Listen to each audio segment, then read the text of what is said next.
Good morning. This is Morning Cafe and my name is Linda Alela. It is Monday and you know how we do it every other Monday. We take a look at what has been happening politically over the weekend, and that's exactly what we'll be doing. But then again, we just extend this conversation, trying to troubleshoot, trying to understand what is likely to culminate out of what it is that is happening. The BBI will always, of course, find its way at this particular time when the nation is having a conversation in regards to this document. Importantly, we'll also be taking a look at what is the fate of this particular document and what it means in the event that it sails through. So welcome on board. It is good to have you being part and parcel of this conversation. Hashtag Morning Cafe at Linda_Alela. Later on, we also took a look at matters nutrition, and we take a look at the importance of nutrition versus, of course, diabetes, or not really versus nutrition, for diabetics. It's very important that we have these conversations, especially at this time of COVID-19, when we are being told that if you have pre-existing conditions, you need to be a little bit careful. And importantly, they insist that you need to eat well. So that's what we'll be having as a conversation later on the lifestyle segment. So join me right now. But importantly, we take a look at what is on the news first. And of course, out of these stories, we also get to know what it is that we'll discuss. We start off on a sad note, or on a frustrating note for that matter.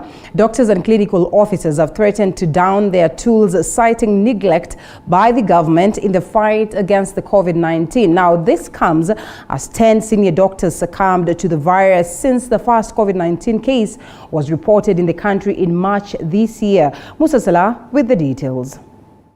The Kenya Union of Clinical Officers has urged the government to allow its members who are vulnerable to COVID-19 not to report to work, further saying that most of its members who have succumbed to the virus were in the vulnerable groups, such as expectant mothers, the elderly, and those with underlying conditions.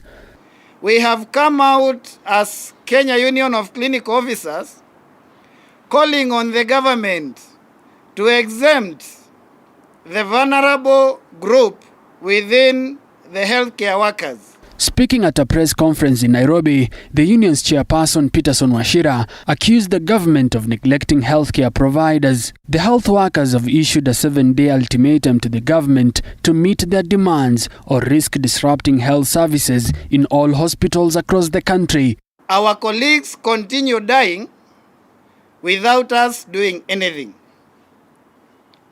And so we will be demanding that certain measures are put in place within the next 7 days, failure of which we are going to issue a nationwide strike. Meanwhile, the Kenya Medical Practitioners Pharmacist and Dentist Union KMPDU says 10 senior doctors have succumbed to the virus since the first COVID-19 case was reported in the country. Some of the doctors who've succumbed to the virus include Dr. Adisa Lugaliki, Dr. Ndambuki Mboloi, Dr. Daniel Alushula, Dr. Vladimir Ashokin, and Dr. Hudson Inyangala. KMPDU has also issued a 21-day strike notice to the government, demanding that the government supplies all hospitals with PPEs, provide medical cover for all doctors in the country, a further workman's compensation for all healthcare providers, and the employment of 2,000 unemployed doctors. The union also wants the enhancement of the existing risk allowance, dedicated healthcare facilities for healthcare workers in all the 47 counties, and the formation of a constitutional health service commission.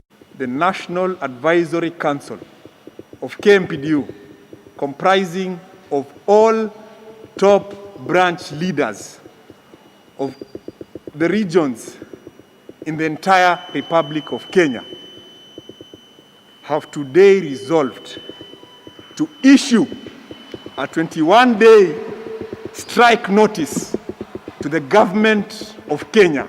The doctors have also blamed politicians for continuing with their public rallies despite the rising COVID-19 infections. However, Deputy President William Ruto, who has been fond of holding public engagements every weekend, has said the wave of COVID-19 is clearly ravaging our nation. We should stop everything and mobilize every human, material and financial resources to fight it. End of quote. Until recently, the Deputy President and his allies have been holding political rallies over the weekend. Meanwhile, the country's total caseload has surpassed the 70,000 mark. The total number of confirmed COVID-19 cases in the country now stands at 70,245 after 972 people were reported to have contracted the virus in the last 24 hours. 352 more people have recovered as 20 succumbed to the virus. Health Cabinet Secretary Mutahi Kagwe has called for a special meeting with the National Emergency Response Committee on Monday to discuss the surge in positive cases and review the current containment measures. Musa Salah, TV47. Still on COVID-19, 38 students in Kabarnet High School have tested positive for COVID-19. Confirming this, Baringo County Commissioner Henry Wafula said that fumigation exercise in the school is underway. Andrin Kilemi with the details. COVID-19 has continued to hit the education sector, with Kabarnet High School now joining the list of schools that have so far reported COVID-19 infections. 38 Form 4 students from the school tested positive for COVID-19 out of the 48 that were tested last week. Baringo County Commissioner Henry Wafula said the students have already been isolated within the school premises and that a fumigation exercise is ongoing in the school. Reports of an uninfected school raised alarm in the region, with church leaders as well as government officials urging residents to remain put even as health experts work to find a vaccine for the novel virus. Naomba tena wasasi, mtu akipatikana kuwa na COVID, msifiche. Abana ficha ni kitu imejulikana kwa dunia. Pia na walimu, hakuna haja ya kupanic na kufunika. Ni shida imejulikana kwa dunia yote. Museme ili watu wajue na wawate kusaidiwa ili watu wasiishi katika maisha ya uoga. We need to go back to basics and address the issues which are challenging our country. Kwa nini tunazungumzia hii mambo mingi ya referendum na hapa magonjwa iko hapa watu wanaumia? Na NHIF wamesema hawatalipa. So where is the hope of this country? When we are leaving the basics, the most important things that tunafuata minus. Before we go to the majors, we go to minors. The administration says the school will remain open until they are advised otherwise by health officials. The teaching and non-teaching staff will, however, be subjected to mandatory testing before accessing the institution. Andrin Kilemi, TV47. And now to politics. ODM leader Raila Odinga has dismissed claims that the expansion of the executive will be a burden to Kenyans. The ODM boss was speaking after meeting leaders drawn from Nyanza and Western regions in preparations for the collection of 1 million signatures. ODM leader Raila Odinga has dismissed allegations that an expanded executive will bloat the country's wage bill. The former Prime Minister told off critiques of the Building Bridges Initiative report, accusing them of spreading propaganda to mislead the public. No one is bloating the government by introducing the position of the Prime Minister and two deputies. Some of you were around when we had the Grand Coalition government, where there was a Prime Minister and two deputies. Both the Prime Minister and his deputies were members of Parliament. Odinga was speaking after meeting leaders from Nyanza and Western regions, who included governors and other regional leaders drawn from the regions ahead of the collection of 1 million signatures, scheduled to kick off on Thursday. Raila further defended the creation of the Office of the Judiciary Ombudsman. He says that the introduction of the Judiciary Ombudsman is for the benefit of the members of the public, more so those who would like to raise complaints about the judiciary. The introduction of Office of Ombudsman is basically for the benefit of wananchi, those who want to complain against the judiciary. The judiciary is supposed to dispense justice. The region leaders, led by the chair of Council of Governors Wycliffe Oparanya and Trans Nzoia Governor Patrick Khaemba, vowed to support the document. As Council of Governors, we met in Naivasha 2 days ago, and we looked at the document in detail. And I can assure you and assure Kenyans that Kenyans have more to benefit. We support it without reservation at this stage. We urge our people to come out and support it. We urge our people to ignore those who refuse to participate in the formulation of the BBI document only to show up now to critique and dismiss what others said. Interior Cabinet Secretary Dr. Fred Matiang'i and his devolution counterpart Eugene Wamalwa were also present at the meeting. Meanwhile, a section of Deputy President William Ruto's allies want the BBI debate postponed, citing it's not a matter of urgency. According to the leaders, funds set aside for the proposed referendum should be channeled towards fighting the COVID-19 pandemic. The BBI debate has continued to elicit mixed reactions from DP William Ruto's allies, with some advocating for amendments to the document before subjecting it to a referendum. According to the leaders, the debate should be postponed until the COVID-19 pandemic subsides. Mukatuuliza maswali ambayo ni mangumu. Mukatuuliza kama huu ndio wakati wa kufanya referendum, wakati mamilioni ya watu wamepoteza kazi sababu ya corona. Wakati mamilioni ya watoto wetu hawako shuleni. Wakati mamilioni ya Wakenya hawana hata chakula manyumbani. Na sisi tunataka kuelekeza kwa siasa za migawanyiko ya referendum. No vacuum. Their relationship are like conjoined twins. Their relationship is symbiotic until 2022. Another thing, there's no vacuum. Leaders have clashed on whether the document should be amended or not. ODM boss Raila Odinga maintaining that there will be no amendments to the report, those in DP Ruto's camp advocating for inclusivity for all before a referendum. Hakuna mtu akona haja ya kupiga hii katiba. Lakini one man called Raila Odinga is so desperate for us versus them for a contested referendum because he wants to use state resources. Anataka Uhuru amfungulie Central Bank, atoe pesa, azunguke Kenya, afanye rehearsal ya 2022. Sisi ile contest tunajua mashindano ni 2022.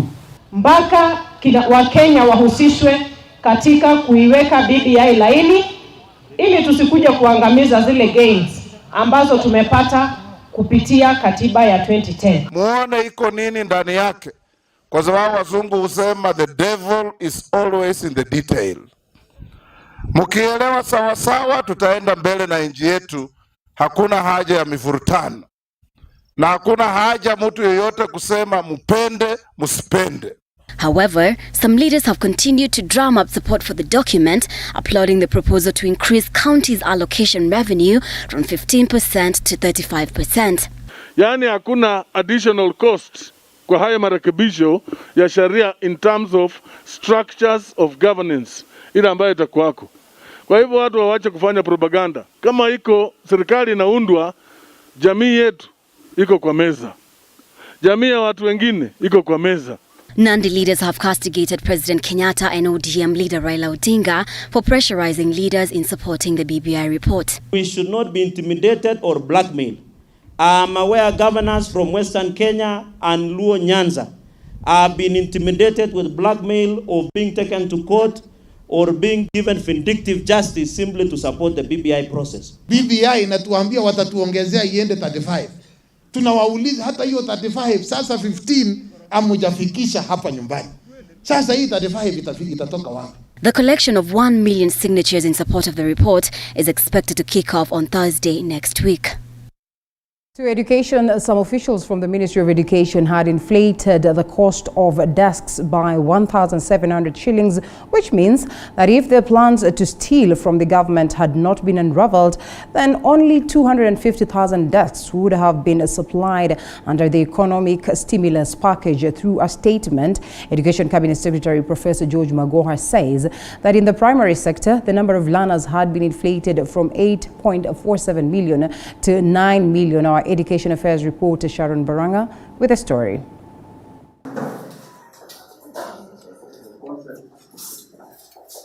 The COVID-19 pandemic has hit hard in almost all sectors in the country.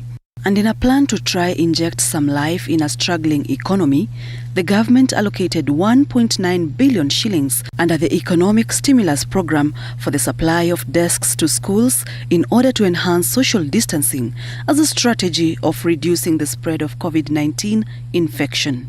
Through a statement, Education Cabinet Secretary George Magoha says he tasked one of the units in the ministry to develop and cost a prototype. Since some of us are inherently corrupt, hata pesa ya mtoto wanataka kuiba. Tutafanya nini? But after establishing the market prices of the desks, he realized that the unit at the ministry had inflated the cost by 1,700 shillings, meaning only 250,000 desks would have been supplied. But the plan to loot from the government was discovered early and thwarted. Now, 622,157 locally assembled desks will be supplied to 5,136 public primary schools and 5,243 public secondary schools, after the ministry set the prices at 2,500 shillings for primary school desks and 3,800 shillings for secondary school desks.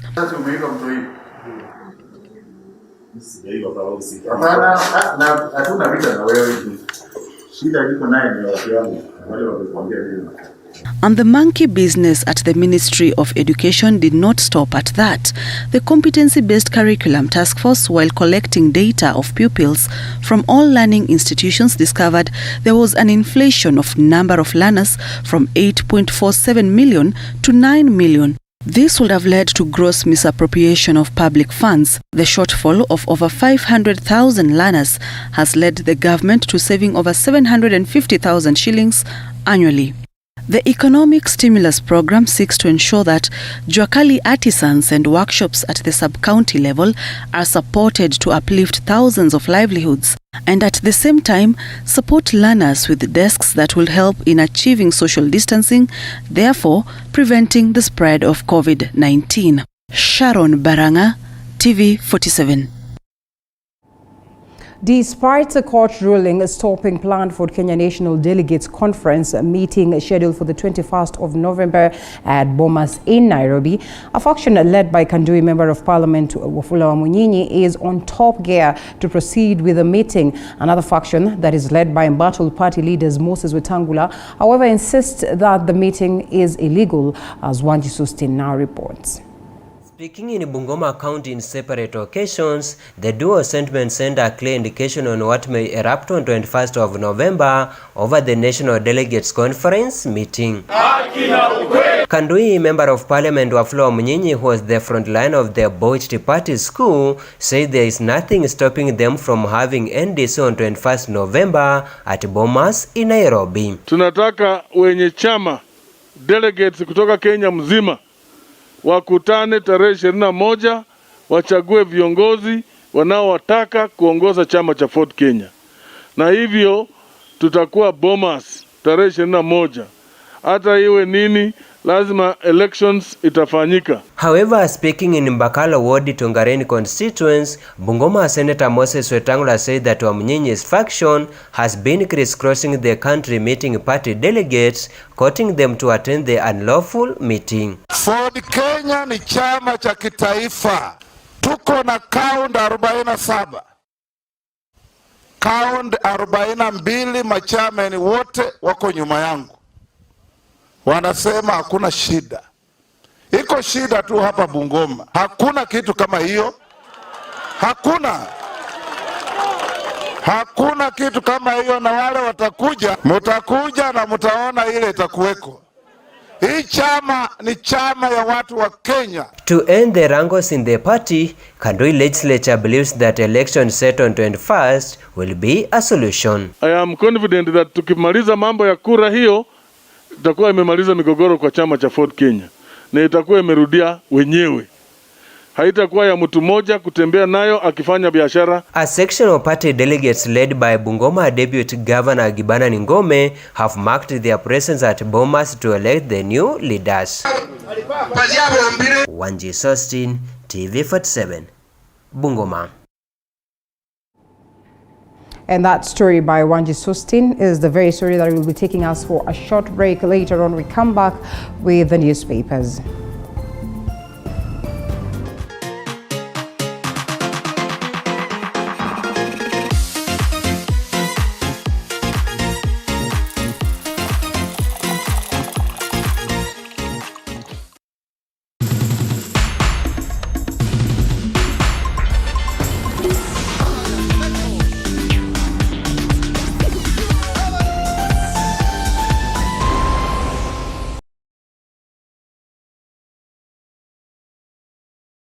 Life is a journey, and we all have ups and downs, highs and lows, and celebrities are no exception. Do you know I couldn't pay rent? Do you know there's a time I went 3 days without food? If you read my book, I ate Colgate for dinner.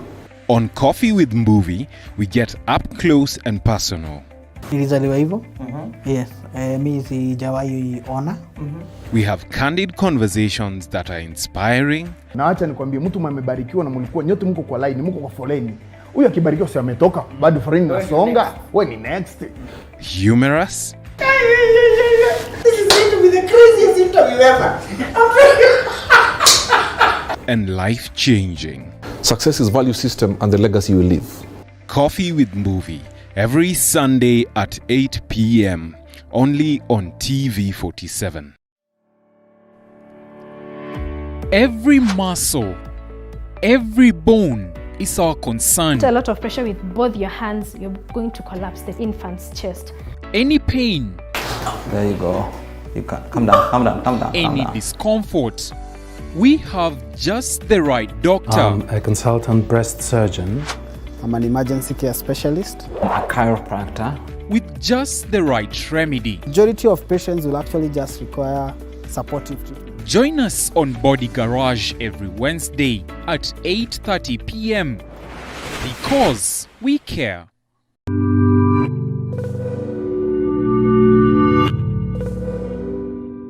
How do you like your meals?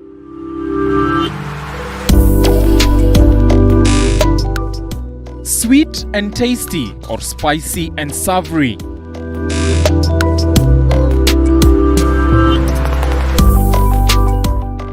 On the Throwdown, we bring you our chef of the day, gives you ideas on how to make amazing meals from the comfort of your home.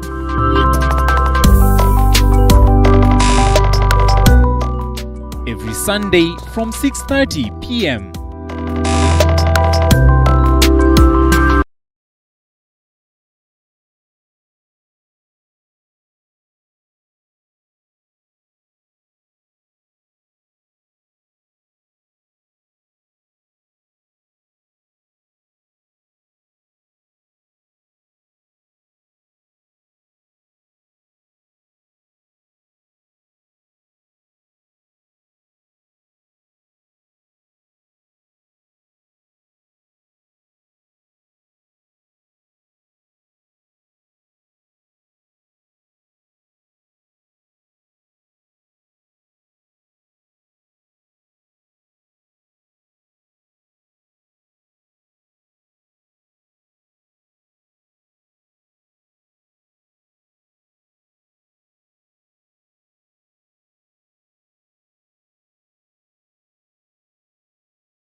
changing.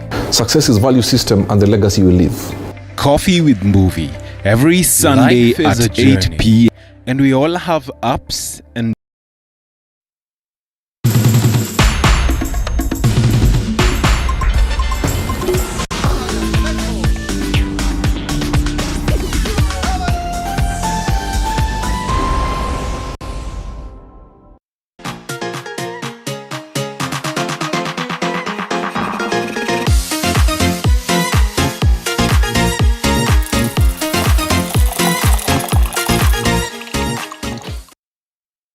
Welcome back to the broadcast, that time where we update you on what is on the newspapers. Technically speaking of the news of the day, joining me for the same, that is via Skype, we have Kijana Steve Nderi, who is the ELP party leader, and we also have Lawis Brown, youth advocate.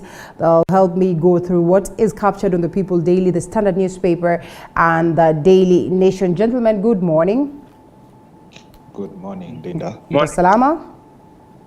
Kabisa. Salama kabisa. All right, good to have you. Now, we have the People Daily that is on screen right now. And BBI is technically the biggest story, or the story that is ongoing. And I mean, I'm afraid that I do not see a scenario where we'll have a day without having to discuss BBI.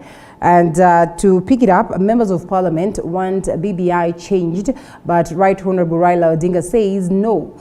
Given the central role in making laws that are proposed in the Building Bridges initiative, legislators say that some recommendations defeat the purpose of reviewing the constitution.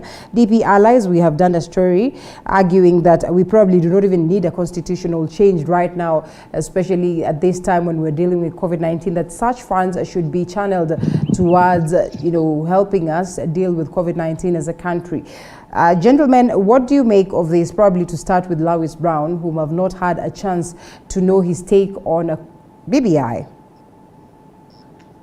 Okay, well, on BBI, one, I would say concerning BBI, at this moment, I would say BBI has a very wrong timing, especially in this, in the situation that we are in. We are actually having our curve that had flattened now is now shaping towards the point that will say the nation is in a devastating mode. So, but one of the things I will say about BBI, for me, there are things, okay, well, the BBI has things that are focused and I would advocate for, but there are those that you wouldn't. I will just to mention a few concerning corruption, especially now we have, we are told that the electoral system will have to come from the political parties. This is one of the things that we all know, that politics actually, most of us are driven by the influence of ethnicity. And this is one of the things that is making this country. We can remember back in 2007, since 2007, we've been having commissioners resigning. This is because of the ill minds or the corrupt minds that we have. And since IEBC or the Electoral Commission is supposed to be an independent commission, you have to resign. So one of the things is that the issue on political parties is one of the things that should be focused, or should be we can say should be amended. The other thing is we can see that there is this other thing concerning graft or corruption that is it's affecting us. The BBI itself is focusing on corruption and saying that we in 2 years, all corruption cases. All corruption cases should have a limit of 2 years. But we are finding that most of the people that we are having in these committees, they have corrupt or ill minds. So I don't get the point as to how BBI will is reflecting on the same on the ground. All right, well, interesting views right there. As I loop you in, Steve, I would also want you to pick up on this particular story that has been captured on the front page, expanded on page 6. And while we're talking matters 2022 politics, BBI is crucial, and equally what direction we'll take as a country and whether we'll be going for an election then is equally crucial. So this story says that politicians are forming gangs ahead of 2022 poll, and illicit groups are being created with the aim of helping the leaders remain in power or to silence the opponents. This is a new report that has warned that indeed these politicians are doing this. The report by Global Initiative Against Transitional Organized Crime, of course, is the one that dictates this. I do not know what you make of this, bearing in mind that it's not really new. It's been something that has been in existence, but it looks like it is being taken to another level. Well, as I have always said, it is unfortunate that BBI, an initiative that is supposed to unite the country, has divided the country even more. Looking at what has been happening, it is true that there is a lot of organized crime and organized war, violent groups that are geared towards the organization of 2022 politics. And this is all fashioned across the 2022 Kieleweke and Tanga lines. If you look at it, the BBI side, or the Kieleweke side, has the Kieleweke wing, which also has I have to say, a violence wing. Mm-hmm. We have seen it in Nyeri happening. We have seen it in Kenol. The Tanga wing also has its own, form of violent wing, which always mobilizes people during rallies, and when there is danger, they are always ready to strike. So what is happening is that this BBI initiative has really formed divisions in this country. And it is unfortunate because if you look, the Kieleweke team, to put it outright, is that they are preparing for the positions they intend to create. Mm-hmm. So we find that it is an alliance of political individuals who are preparing for the seat for the expanded executive. The Tanga side, and that's why it's more of one-man show, is preparing for a Ruto government where they can benefit from maybe cabinet seats and other government seats. Mm-hmm. So basically it is about politicians preparing for 2022. And that is why we have more senior politicians supporting BBI, because it is going to create more seats for them, and therefore they are at a point where it is a matter of life and death. And you see, the whole sense of creating a BBI initiative to unite the country was so that we can make an election not a matter of life and death. However, the BBI is actually creating a matter of life and death for elections, where these people are ready to go an extra mile to even cause violence to ensure that these things go in their direction. Looking at the Building Bridges initiative, I must say that it is unfair how the former President Raila Odinga and the Kieleweke side are dismissing other views. We must say that uniting the country and even amending a constitution, number one, it is not the role of the state. It is not basically the role of the state. And as Kamino said, the lawyer, I think he put out a letter yesterday to the government saying that we have more important things to address. And even though we are actually amending the constitution, there are actually unconstitutional amendments to the constitution, and those are what we are saying right now. Whenever you go to amend the article of Bill of Rights, there are some gains that we have made against the excesses of government, because the role of a constitution is to control the excesses of government. So the gains we have made towards controlling that, then we cannot backtrack.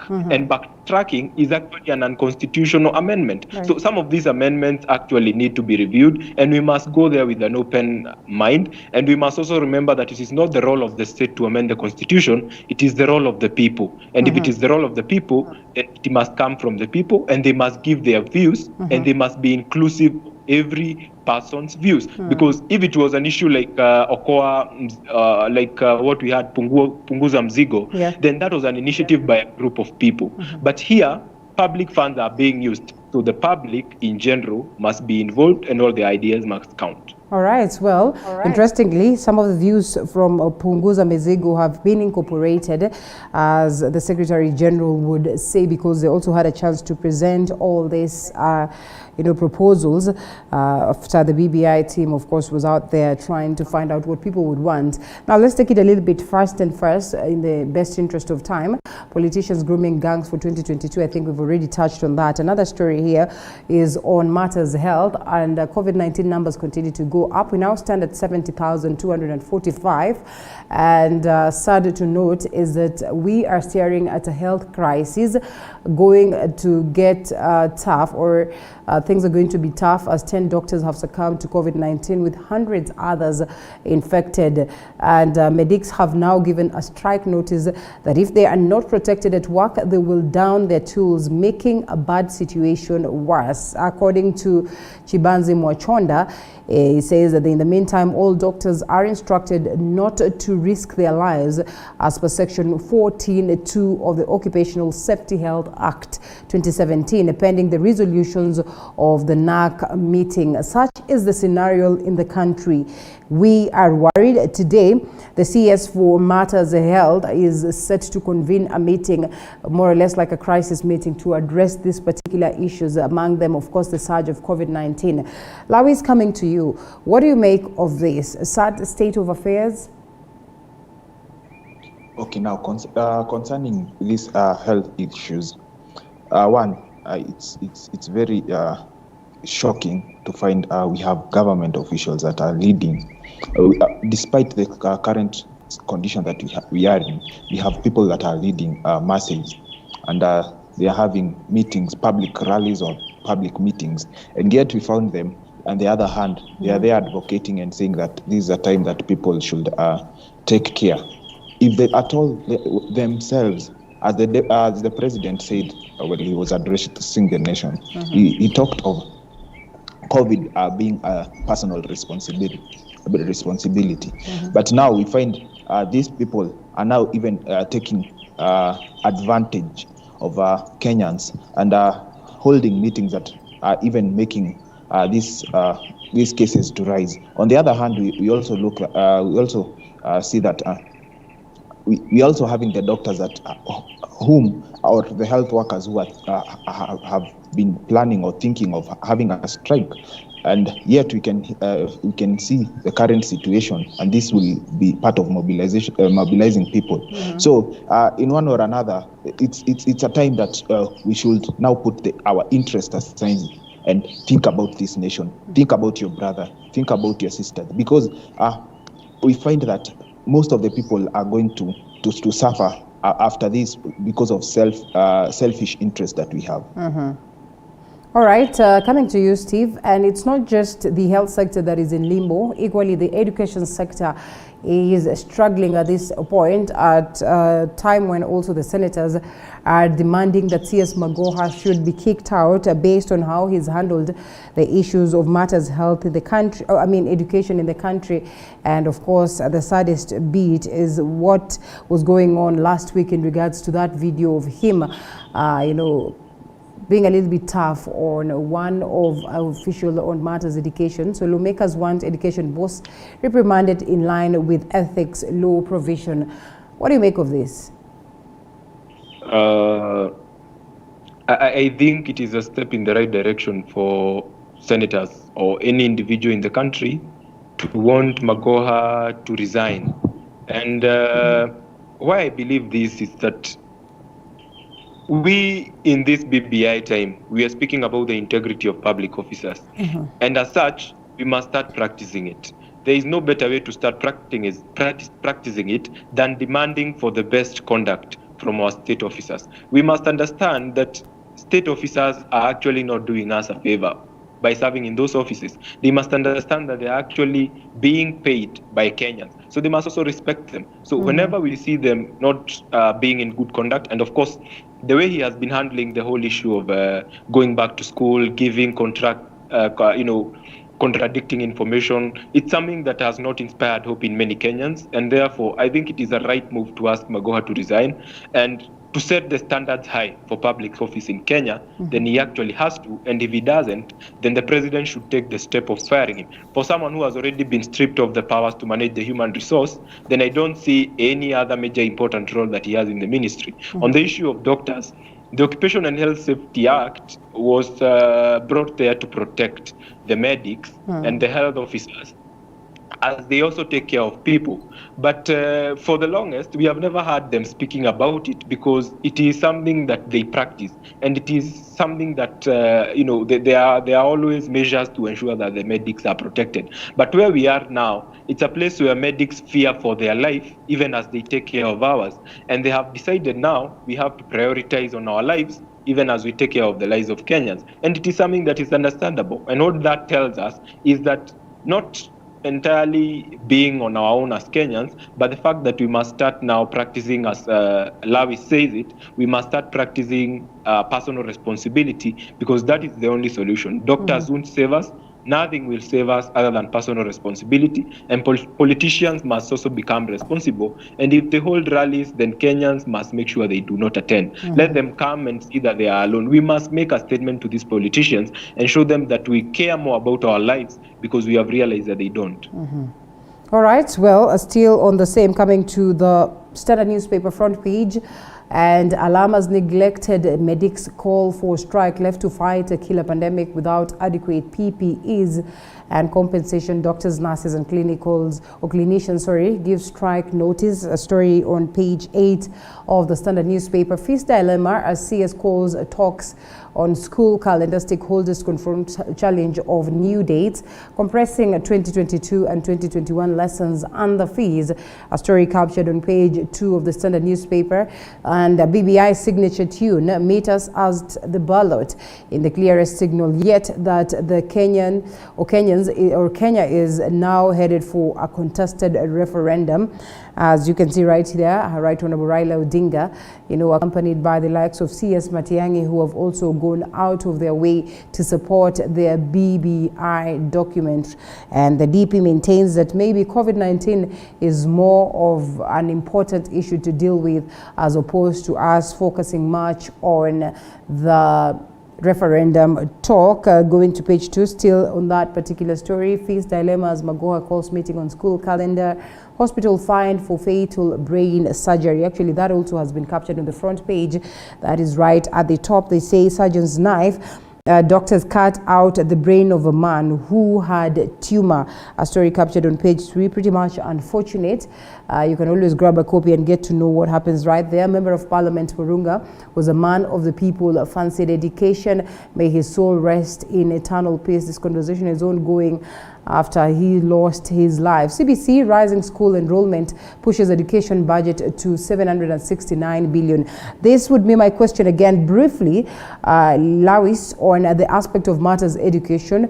COVID comes at a point where we are rolling in a new curriculum. Do you suppose that in any way we are still going to maintain that? Remember, before COVID, there were lots of different conversations in regards to whether indeed we should proceed and roll out this new curriculum. Most of the stakeholders arguing that we were not ready as a nation. At this point, when COVID-19 is here, don't you suppose then it's going to be a tougher scenario? And what are the likelihoods, or what phase will this phase of aspect of matters curriculum face at this particular time? Well, matters pertaining curriculum, we have the CBC that was just introduced the other day, and there are some of the students or pupils that have been subjected to this curriculum. One, I will just put a flashback on when we were in school, while we were in high school. We used to have subjects. I used to find most of the schools that while you're in Form 1, you have 11 subjects. But when you move forward to Form 2, you're told to choose 8 subjects, not 8 subjects that are favoring you, 8 subjects that are favoring the school. And this is a point that now the ministry should focus on, because, well, I even don't know who came up with this word subject, because it's subjecting or forcing students to cope into a certain subject that and you see that and that's why you will see that most of the pupils or students will come and as they are enrolling for certain courses, they come and ask themselves, how has the 844 system helped me? Well, in the real sense that one, I think, well, one is coming forward to Form 4 to Form 1. They are always sure of what they want to do or what they want to be. And now with the CBC, I think now with the implementation that is in the CBC, I think students will now be able to cope up with the current situation. But though we are going to have hitches, since it's a transition, because we have the 844 system and we also have the CBC system. Then to focus on matters pertaining we are seeing corruption levels in schools. I want to attest. I want to say this, especially in schools. I'm also a student. I'm also pursuing a certain course, and you find that despite having the online classes, we also have physical classes. And with the current situation, with the levels of COVID, it's surprising that if at all public gatherings are being banned, why should we have students meeting in class? Because we are all humans, and you find it's a new normal because we've not even adapted. So I think the best thing as the Ministry of Education should have done, or should do, at least as much as the government is also banning public rallies, it should first put schools on hold, so that you can be able to curb us to curb this COVID that is actually affecting we as Kenyans. So I think it's necessary that as now CS Magoha, though he has there are some duties that he has been that have been delegated to someone else. Right. I think it's upon us to have. It's upon the Ministry of Education to focus more on the individual. How are they suffering, or what are they gaining from that? Well, all right, and let students pick subjects that rhyme with their career. It's a story captured on the Daily Nation page 2. I guess that can be related to that conversation that we're having. Our teachers should nurture our gift, not burden us with things that confuse us more. I wish the Ministry of Education considered what students needed before deciding which subjects they are to be taught. It's going to be an interesting conversation right there, and we await to see what will happen, or what will take center stage in regards to matters education. The front page of the Daily Nation: in BBI referendum contest, it is 2010 all over again. Raila tells those opposing reform push to join the no camp. And there's a story, page 5, yes, of the Daily Nation. Black November as COVID-19 deaths spike. More than 270 people have died in 2 weeks. A story captured on page 12 of the Daily Nation. And another one on the front page revealed a scandal of 500,000 ghost pupils. Magoha says anomaly was unmasked by task force on new school curriculum. This is more or less like a money heist, or so to speak. Taxpayers have been losing billions of shillings every year after year. And of course, head teachers and corrupt education officials are seeking to line their own pockets. Inflated enrollment numbers used by the government to disburse funds for the free primary education program. Story captured on page 2, importantly, is that they have been stopped from doing this, which is indeed a great thing. But I mean, even as it is a great thing, we still grapple with the aspect of corruption. Steve, what can we do to deal with this? It's another scandal, on matters education at a time when as a country we're dealing with COVID-19. Such has been witnessed on matters health and the KEMSA scandals. And it happens across different sectors.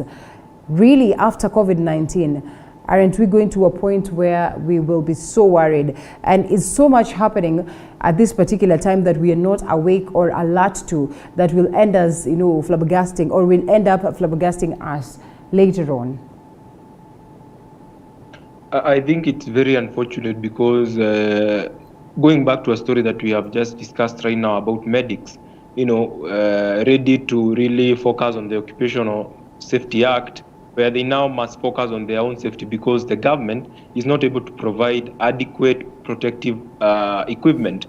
Now, if you remember, there were about 4 billion that were given to that purpose. And of course, there was a lot of stealing and looting of those funds, which has now brought us here. And that is where now medics are at a point where they cannot take care of their own safety, even as they look for us, as they look over us.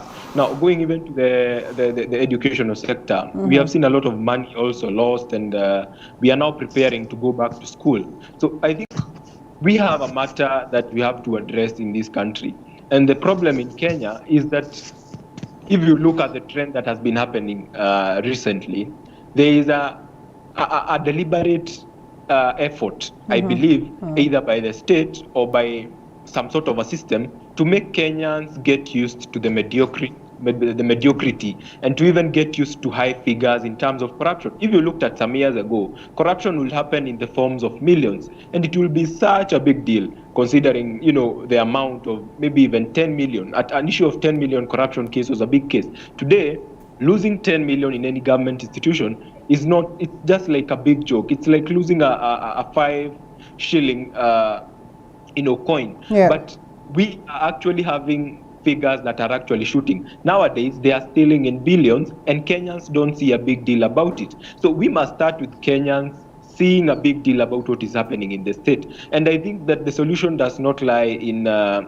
basically the government. I believe that the government is put there by the people. So I think that it is the high time for the people to realize that their vote actually reflects on the kind of governance that they get, and therefore that we deserve better leadership. And the only way to get better leadership is by actually voting for the right leaders. If you look at this government, we voted for a government that had actually, had an issue with Eurobond and even an issue with NYS1, and we decided to give them a better term. If you look at Kirinyaga, they decided to give a person who had been charged with corruption case, they decided to actually reward her with a gubernatorial seat. So if you look at the trend of Kenyans, we are a people who have encouraged corruption by our own behavior, by our own voting trends, and therefore those who are in those offices, they actually steal so recklessly. And as I've told you, they are actually increasing the trend without Kenyans actually raising an eyebrow that we are now at billions. We are actually looking at billions and hundreds of millions, and Kenyans don't find an issue with this. So it's a very devastating state. It's an issue that is bad, and I can tell Kenyans that it is only going to get worse unless they speak up and they actually change their voting patterns. Okay, and I think on that note, time will not allow us to expound some more. I am grateful for the great insights. I'll leave you with pictures of the cartoon of the edition that is on the People Daily on Matters referendum, the BBI, and the fact that President Uhuru Kenyatta says that yes, he has the key to a better Kenya, or the BBI is technically what it will be, a better Kenya for us. Also on the Daily Nation speaks of a scenario where as Kenyans we're all out here partying and ignoring the fact that COVID-19 is real and it is there, and most of the people are losing their lives because of this. Maybe just moments where we need to go back and try and be a little bit vigilant, try and be a little bit careful on how we're handling this situation. It harms not to abide by what it has been set as health protocols at this time of COVID-19. And we leave it at that. Kijana Steve, ELP party leader, thank you so much for your time, and Lawis Brown, youth advocate. It was great having you this morning. We hope to see you some other time. Let's leave it at that on Matters Newspaper Review. We come back with the discussions of the day after this.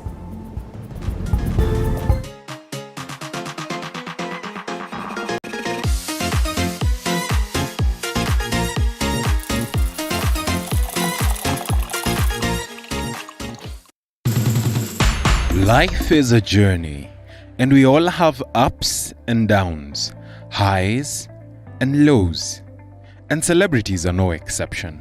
Do you know I couldn't pay rent? Do you know there's a time I went 3 days without food? If you read my book, I ate Colgate for dinner. On Coffee with Mbuvi, we get up close and personal. Nilizaliwa hivyo. Yes. Mi sijawahi ona.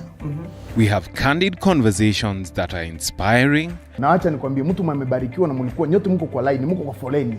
Huyu akibarikiwa si ametoka, bado foleni nasonga. Wewe ni next. Humorous. This is going to be the craziest interview ever. And life-changing. Success is value system and the legacy you leave. Coffee with Mbuvi, every Sunday at 8 p.m. only on TV47. Every muscle, every bone is our concern. A lot of pressure with both your hands, you're going to collapse the infant's chest. Any pain. There you go. You can calm down. Any discomfort. We have just the right doctor. I'm a consultant breast surgeon. I'm an emergency care specialist. A chiropractor.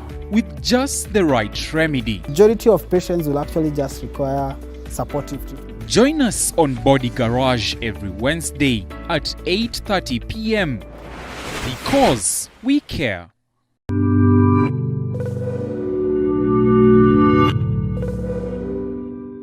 How do you like your meals?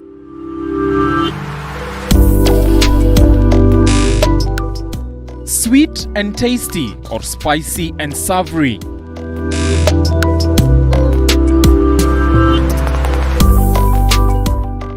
On the Throwdown, we bring you our chef of the day.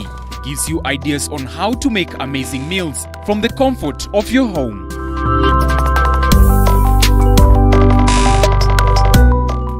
Every Sunday from 6:30 p.m.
to the broadcast. Hashtag Good Morning Cafe at Linda_Alela. Drop in those comments. We get to sample them as we proceed with the show. The numbers to call running down on your screen. We'd love to get your feedback and what we'll be discussing this morning. We take a look at the fate of the Big Four.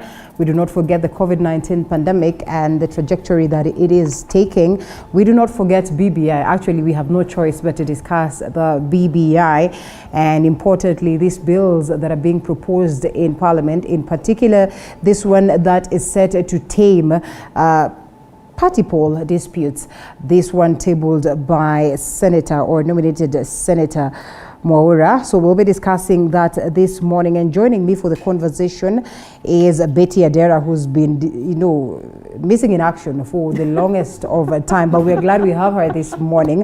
Betty Adera is the Kano National BBI Secretariat. Yes. I think you're going to expound that role. BBI is here, and there's nothing we're going to do about that. We also have Fred Okango, who's the Secretary General, Third Way Alliance, and importantly, we also have Edwin Kigoli, who's a youth advocate, joining us via Skype. So we kickstart this conversation this morning. Betty, first of all, I've had the take of matters BBI from Fred, what he thinks about it. I also know what Edwin thinks about the BBI. I can almost guess that I know what it is that you think about the BBI, but I'd love to hear it from you. Oh, thank you very much, Linda. It's a pleasure to be back. Pleasure. And yes, it's been quite a while. Yeah. So yes, BBI is here. That's the big thing that Kenyans are all talking about, whether in support, or against, but it is the main agenda right now for a variety of reasons. One, we stand on the intersection of history to really look deep into ourselves as a people and ask ourselves some tough questions. How do we relate, with each other, regardless of your age, regardless of your socioeconomic status, regardless of your religion, regardless of your gender, regardless of the political party, that you subscribe to. Secondly, it's a time that we all need to just step back, and just reflect on where do we want to go as a people, as a young person, as a woman, as a person living with special needs. Where do you want to go? How would you want to be led differently? What is it that can be done differently for you? What can you yourself, at your individual level do differently? And third, it's a time when we need to look at our own constitution. Remember when this constitution was promulgated in 2010, was it the most perfect document? No. Did everybody every time, agree with it? No. But as a people, we went to a referendum, remember?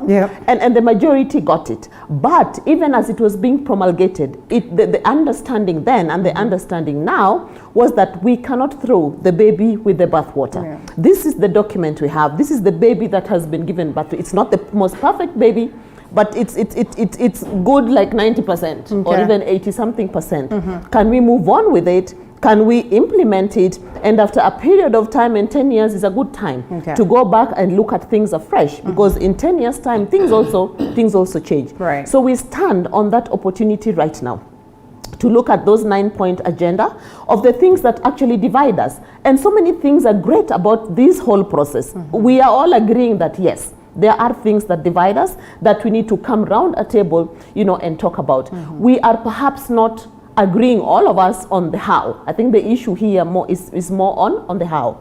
But for me, from where I sit, I just urge all of us to just look at this document for what it is. Look at this draft report, for what it is. But appreciating the fact that there is no democracy that can ever have a perfect document. But would it be better than what we have? If the answer is yes, and I hope it is for majority of people, then let's move forward with it. All right. Coming to you, Fred, and I'll tell you for sure that Edwin Kigoli is not convinced that as a country we need to go to that point where we can have a conversation revolving around BBI, and a positive conversation for that matter, in the sense that we'll have this document probably go the direction where it's not going to be contested in any way, or just have this document in a way sailed through based on the proposals that have been incorporated. I would also want to acknowledge what we've witnessed over the weekend, that most of the clergy or most of the people, the church side, is probably against the BBI as it stands today, arguing that if at all we have to have a conversation in regards to the same, we have to make changes on this particular document. What would you do as a person who is for the BBI towards ensuring that you're able to twist the mind of the likes of Edwin Kigoli, the churches, which are crucial and instrumental in making changes every other time? Because why I'm saying this is because Edwin Kigoli is pretty much of a young guy.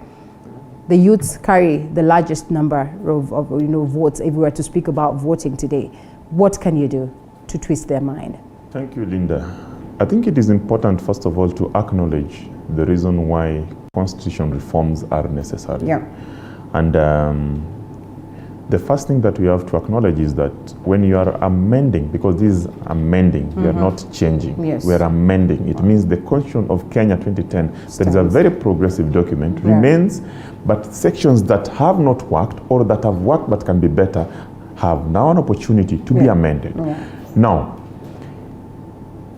the constitutional amendment process is a negotiated process. It's a process that requires the public to participate. And indeed, in the two constitutional amendment processes that we have today, all of them, the public participated. The Punguza Mizigo, the BBI, public participated.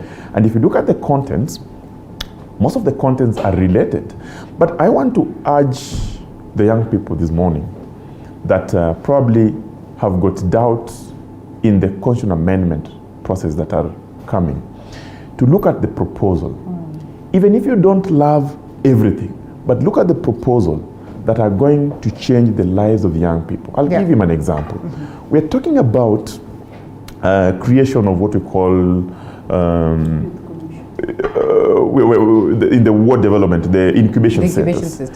The money that is going to the wards, I keep saying majority of the Kenyans are in the villages, and the majority of them are young. And if we are going to have 5% of the 35 that is going to the county, then it means now we are starting to create development from the doorsteps at the ward, at the village level. That will spur economic development, and the young people are the beneficiaries. Number two, we're talking about prompt payment bill. Let me go to the proposed amendment bills. Majority of the young people that do business today, they struggle. And not only young people, even the elderly. The payment has been an issue. When you do business, private government, county government, you are paid after 3 years. You borrowed money, you are struggling. Today you're talking about a prompt payment bill that the payment should be done within 60 days. Now, we're talking about the issues that are affecting the young people generally. Underemployment, joblessness, things to do with decision making, where you are not on the table but you're on the menu currently. You're saying the creation of the Youth Commission, that out of the 7 who will be commissioners, 4 of them will be young people. In terms of decision making in that commission, what means, even if they were to vote on decision making, it is the 4 that will carry the day. Basically, it means it is run by the people, by the young people. But look, as a politician, I also tell you, look at the recommendation in terms of amending the electoral amendment bill, the electoral laws, the Political Parties Act, that will require now that political parties must have the young people participate. And they get 15% of the political parties fund for having achieved that. It is a real incentive to ensure that the young people involved in politics. And I want to ask them this morning, politics is a way of life. Politics determine the food you eat. Politics determine the job you do. And the young people must now start engaging. Engage by reading these documents, engage by interacting, engage by asking questions, engage by representing your peers in this discussion. Because if we keep on complaining and criticize without reading, criticize without acknowledging that there are certain aspects that are good for us. Remember, this is a process that is going to create what is called equitable opportunity for economic development. And not just economic, but sustainable. The people that will enjoy sustainable development, Linda, are the young people today. Majority of the old are going. But we are saying, today, as young people, we have an opportunity to shape our destiny, politically, economically, and socially. And that's why this document is heavy on Article 43 that gives the economic and social rights, water, not just water, clean water, healthcare, security, Yeah. and education. All right. That is where we are going. Okay, whether they are going or not is a question of wait and see. Well, maybe naturally we would argue that yes, they only have a short time, on this particular dockets that we are talking about. But we'll get to know whether indeed they are going or not, or whether the youths sort of feel like they are shortchanged in this particular case, or maybe they are being fixed for that matter. Kegoli, coming to you, you've heard what Fred has said. I do not know what you make of this. I don't know whether you've changed your stand on the BBI. I don't know whether you've been convinced enough that we certainly need to have this conversation and probably just try and take it to the next level in terms of seeing this document sail through. Well, first of all, let me thank Almighty God for the opportunity of being with you here this morning, Adila. And listening to my fellow panelists give their submissions, I think they've been very, very clear. And what they say is truly what is in the BBI document. And my position is that this is a document that is coming in at the right time. And as Kenyans, we need to rally behind the effort to unite the country, deal with the issue of post-election violence, and to deal with the issue of, the misconceptions and mistrusts that would precipitate violent, of course, post-election results. So I think when we talk about the status quo right now, the biggest question, as we had discussed last week, is how to create and sustain economic turnaround and development so that we recover from the impact of COVID-19. Many economies have taken a very, very serious dip and hit as a result of COVID-19. And right now, we see the largest number of young people rendered unemployment, and not just young people. We've seen a lot of people being furloughed because of the harsh economic realities. And moving forward with this document, what we also need to be very categorical is that it needs to be a very practical and live document, as the president has always stated, so that it addresses itself to the underlying realities on the ground. Because many provisions we've seen, they have remained just that, like they cannot translate on the ground. And right now, what we need to see is not just a growth in GDP numbers, but also translating to reflect the actual situation in the ground. Alila, if you want to walk to universities and talk to them about what is your prospect of landing a job, what chances do you have in securing even a loan to start a business, least to mention, many university graduates are released into the job market without any additional skill that would enable them to manage themselves as they wait for their dream job. And perhaps BBI can also come out very strongly on this, so that maybe we can have universities recalibrate how they offer their curriculum, so that at least once you're graduating, you also have an extra skill that you can be relying on as you configure your life. Because look, emphasis right now is on skills. So we also must be alive to the changing times. And Alila, you'll allow me to say this.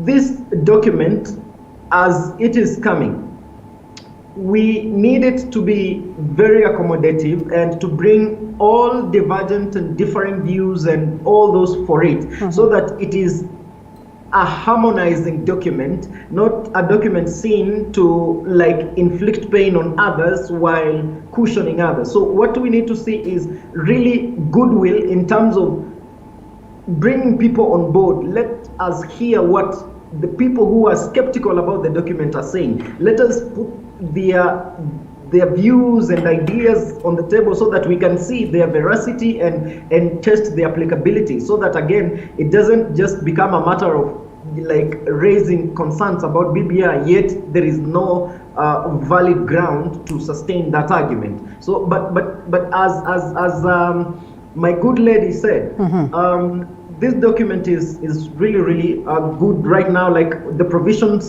a lot of them in the document are very well put, and if actually they are implemented to the letter, then we are going to see a different economy. And moving forward, we are likely to see a new Kenya, a new country, and a new giant, not only in East Africa, but in Central Africa as well. And Kenya is just going to realize its potential to the maximum. Okay, well, still picking it up on that, and just to try and understand some more what it is that Fred spoke about, that this document is extensively going to be of benefit to the youths. Let's listen in to what Right Honorable Raila Odinga has to say, and equally some bit of what President Uhuru Kenyatta had to say, and then we come and ponder on the same. Talking about 2022, you're saying Raila alisema nitafanya miaka mitano alafu nitawachia Kalonzo. Nimefanya miaka mitano.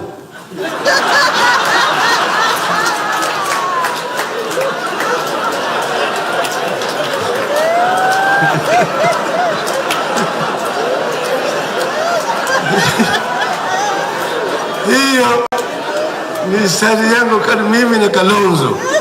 Sivyo? Ama sivyo? Tutakaje? Sisi tumesema at least Raila does not have to be a president of the country. So long as you can deliver people to where you want to go. Even Kalonzo. What we are trying to do is much more fundamental. It's much more important than becoming a prime minister, a president, a deputy prime minister, or whatever it is. Well, we do not have that one of the president, but all the same, we have it. Okay, but all the same, I know what it's all about. President Uhuru Kenyatta arguing that, you know, at this point it's clear that we might not be able to get the Big Four agenda being realized, that probably there needs to be more time for that to be realized. And the likes of Martha Karua saying to him, you know what, it's not necessary that you make changes in the constitution for you to get into that point where you'll still be in leadership. And the president says that he is not focused on that. He has no interest on that. But, you know, what it is that these gentlemen are also speaking about is giving us more of mixed signals. Baba says we actually say that we do not necessarily have to have him in power or as president for us to have development in the country, for us to see the nation taking a better trajectory. But again, equally argues that, you know what, he has not done 5 years. So all this mixed, you know, talks that we are witnessing today, President Uhuru Kenyatta saying that I'm going to exit the stage gracefully, but on the other hand, equally arguing that, you know, if we have to realize the Big Four agenda, then there needs to be more time for the Jubilee government to proceed and do this. I mean, can the youths even sit comfortably and say that, you know what, BBI is all about the youths? You're very right. And this rhetoric is a matter of interpretation. And again, depending on which side you are from. And it's becoming very clear the arguments pro and against the BBI debate. The script is apparently the same, whether it's from the religious side, whether it's from the young people, whether it's from women. You know, there's a section of persons or groups of people who seem to be opposing it, but their script is actually the same. It more appears like they've been told, this is what, you know, go out and say. But look, we have to be governed by someone. We have to be governed by a group of people. That is just how we are structured. So whether it is President himself, whether it is Baba, whether it is who, someone has to be president come 2022. You know, it can even be you. It can be anyone, you know. So for me, the big issue here, if you ask me, is that can we have a document that protects all of us in the best possible way, regardless of who occupies that seat? What is in it for me as a woman leader? What is in it for me as a young person? What is in it for me as a person living with disability? What is in it, you know, what is in there for people in the agriculture sector? What is in it in there for people who are entrepreneurs, and so on? What does it mean for our health sector? What does it mean for the education sector? For me, these are the conversations that actually we need to all, you know, be bringing out and interrogate this document against those kinds of parameters. That way, we are going to ensure that our debate is healthy, our debate is progressive, and our debate, if it gets to where we actually want it to be, will make good, not only for ourselves, but also for the generation to come. Now, the Big Four agenda were actually big, just as the name says, Big Four agenda. Infrastructure, you're talking about healthcare, and now we are in the COVID-19 pandemic. You're talking about food security at a time when just before even the COVID hit, Remember, like half the country had, locust infestation that really eroded all the gains that had been made in the food security sector. Right. So we became food secure before we became sick, with COVID-19. COVID, yeah. So personally, I see the frustration of His Excellency the President, arguing that there's no much time left, for him to achieve his dream of leaving a strong legacy behind. But remember, even prior to this year, and prior to from mid of last year, going back, he spent a lot of his time fighting graft. He spent a lot of his time trying to figure out how to work together with the deputy who seemed to have been reading from a different script. Yeah. So in his own office, in his own, the institution that he occupies, already there were signs of discord. Already there were signs that these two gentlemen are not reading from the same script. And if that case is as we understand it to be, then obviously how can you meet the goals that you actually set? I would want to look at it as though Betty is suggesting that there was lots of sabotage that we've not been able to realize the Big Four agenda, or we are likely not able to realize the Big Four agenda by the time the president is exiting the stage. Really, can we say it is the case? Can we look at sabotage as the main reason why we are not getting this? Are there any chances that we would have easily, seen this sail through or seen this happening? Linda, Jubilee government was elected as a ticket. Yeah. Deputy President William Ruto and Uhuru Kenyatta. Yeah. And therefore, their success is for the both of them, right, and their failure is for the both of them. I acknowledge the challenges that this government have faced, politically and economically. But because the Big Four agenda was basically to ensure that we're economically stable, from the food production, universal health care, manufacturing, and affordable housing.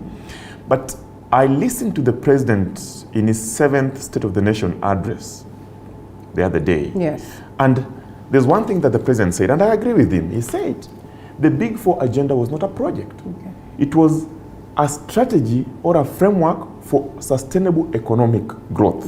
And it means that even if it is not the President Kenyatta in the coming government, then whoever will be president will now start looking at that as a framework to ensure that we are food secure, we have universal health, we have manufacturing, and we have affordable housing. That was a strategy towards economic development. Number two, the president works together with the other arms of government, the judiciary, the legislature, and the executive, of course.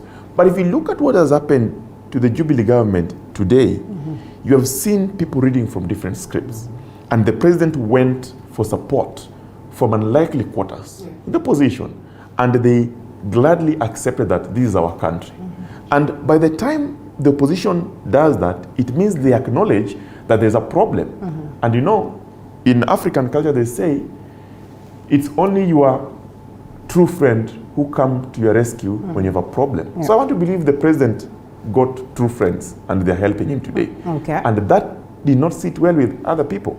So in my view, I think it's not about whether somebody was sabotaging the president or not, but it's about the challenges. As we have said before, look at how the problems started. It started from immediately after election, where there's some competitors who believe that they won these elections, swore themselves in, and they said, no, we are going all the way, Supreme Court, all the way, Then came the calamities, locust, food production down.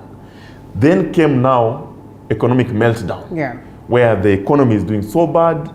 Then came now COVID-19. Today, we can attest that people are dying of COVID. We can attest that the doctors are worried. They have even issued a 21-day notice strike. But look at the president's agenda, universal health care. Today, the government is saying they're not able even to cushion Kenyans through NHIF. It means that we have to reflect and see, if there is indeed a problem, how do we fix it on the long term and on the short term? On the short term today, we must secure Kenyans from COVID. On the long term, we must look at a process that is going to ensure that all Kenyans have access to universal health care. That means, look at the proposal on health bill amendment, creation of the health commission, that will now ensure that they propose policy to the national government to manage the health sector. So in all these things, they're interrelated. The Big Four agenda, if you ask me, the president can outline its success in the next address, State of the Nation, which probably will be next year. But as it is today, it is important to look at the short term and the long term together. The short term are Kenyans are dying of COVID. Hospitals have no oxygen. The frontline workers, the health workers, are scared. They have lost their colleagues. And I want to believe the government is doing something about that. However, we are not going to have COVID for the rest of our lives. It will go away. When it goes away, how prepared are we for the next calamity? That is why we are talking about constitutional amendment that will secure Kenyans from such. We must go economical. We must go social. And lastly, we must ensure that as a people, we unite whenever there's an issue that affects all of us. But when people take advantage of our misfortune and fight from within government and fight the people and put blames that today Kenyans are dying because so and so, today Kenyans are dying because the government has failed. As individuals, remember that's why BBI is proposing, we must now look at what is called citizen responsibility.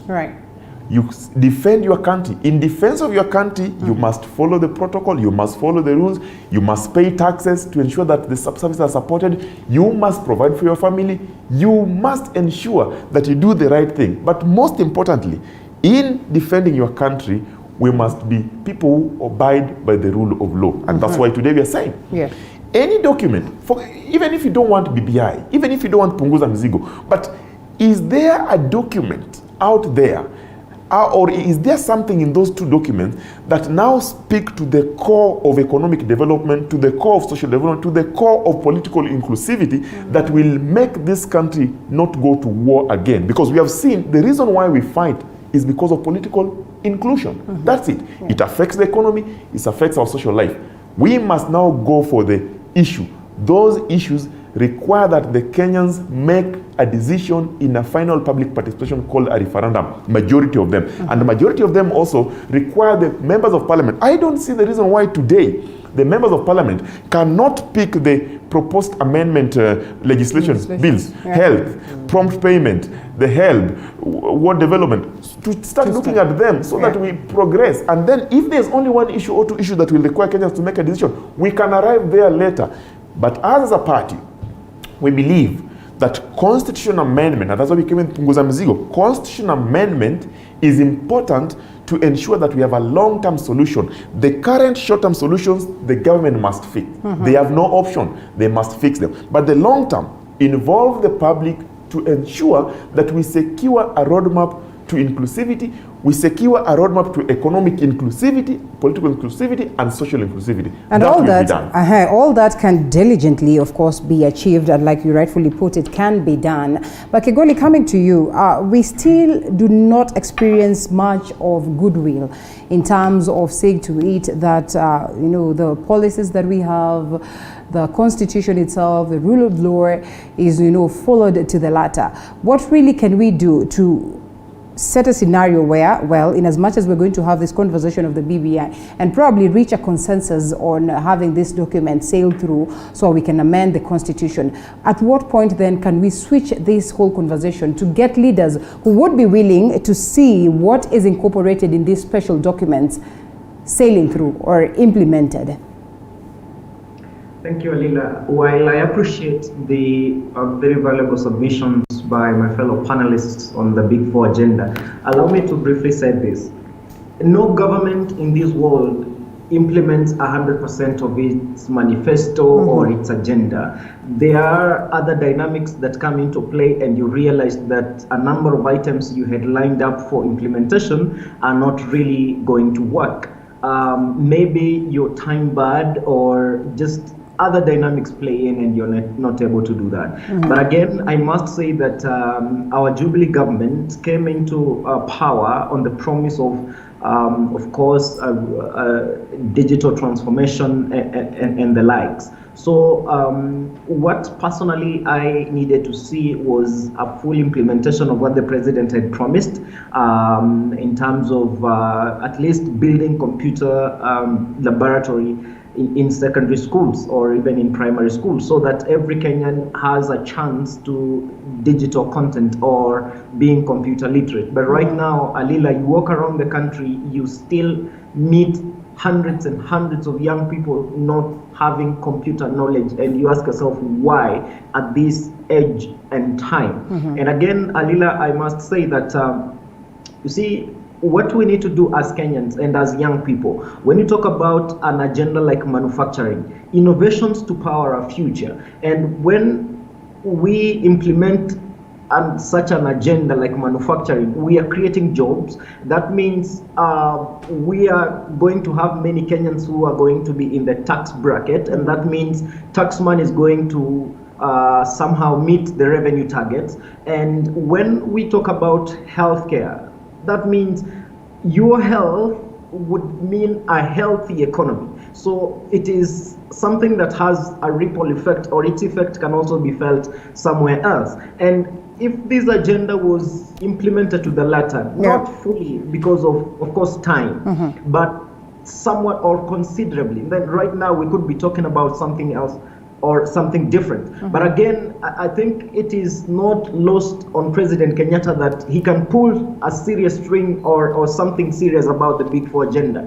You see, an agenda like healthcare, that is something that is touching on every Kenyan. Talk about food security. We need to make sure that nobody is going hungry in this country in this age, at this point in time. And when we talk about a population of young people growing or increasing, and the size of the economy not growing fast enough to accommodate these numbers, and then we need to ask ourselves, is government providing enough incentive either to the private sector or to young people to make their lives better? And when government is incentivizing or giving a healthy environment to the private sector, that means we are going to have so many investors coming in, either through foreign direct investment, local investment. And when government is able to finance its plans without necessarily, borrowing from the local market, because when government borrows from the local market, of course, through ways such as, floating bonds, of course, you realize that banks trust government bonds more than anybody else. So, of course, they will put their money there. And that means the private sector is starved of money to lend to people. And Alila, you will appreciate the fact that most of our financial institutions do not trust our young people. Yet, our young people could be the masterstroke in unlocking the economic of course, Okango talks about meltdown, and we could charge in so powerfully and bring back the economy to productivity, because in the future these banks are going to rely on these young people who will now then be of age, like they are now mature adults. So if you can't trust me at this point in time, so then why would you need me later on when I've struggled through and now I'm able to stand on my own? So what my rallying call is that let us, as Okango said, that we come together and help our government to achieve its mandate, because whether you voted for it or not, it is our government. And when they implement the agenda, it's going to touch and affect on all of us. You've seen a port built in Kisumu, and that port is going to unlock, the economic figures of the region. All right. And therefore, this is the way to go, and this is what we need to do as a country. Let's trust our young people. Let's give them incentive. Let us train them, and let us give them an environment like as the BBI is proposing. To be able to thrive in business. All right. Well, as we leave that aside, COVID-19 is here with us, and CS4 Health, Kagwe has called on a special meeting of the National Emergency Response Committee that is set for today. They want to review, among others, the rising number of COVID-19 cases in the country. The 7 days that have lapsed, according to him, have been the darkest, at this point of dealing with COVID-19. The country has been losing approximately 20, lives a day. That is something that we need to get worried about. Well, Kenyans still at that particular point where they do not know what to do. They argue that maybe COVID is not here, or there's something that we do not know. We still are grappling with graft on matters COVID-19. And we ask today, just what way forward, even as we're talking about BBI, even as we're talking about other progressive issues in the country that are set to keep us afloat? COVID-19 is real, and actually I agree with CS Kagwe that the last 7 days actually is the darkest, because we've lost a total 270 people. Wow. 10 of them are high-ranking medical doctors.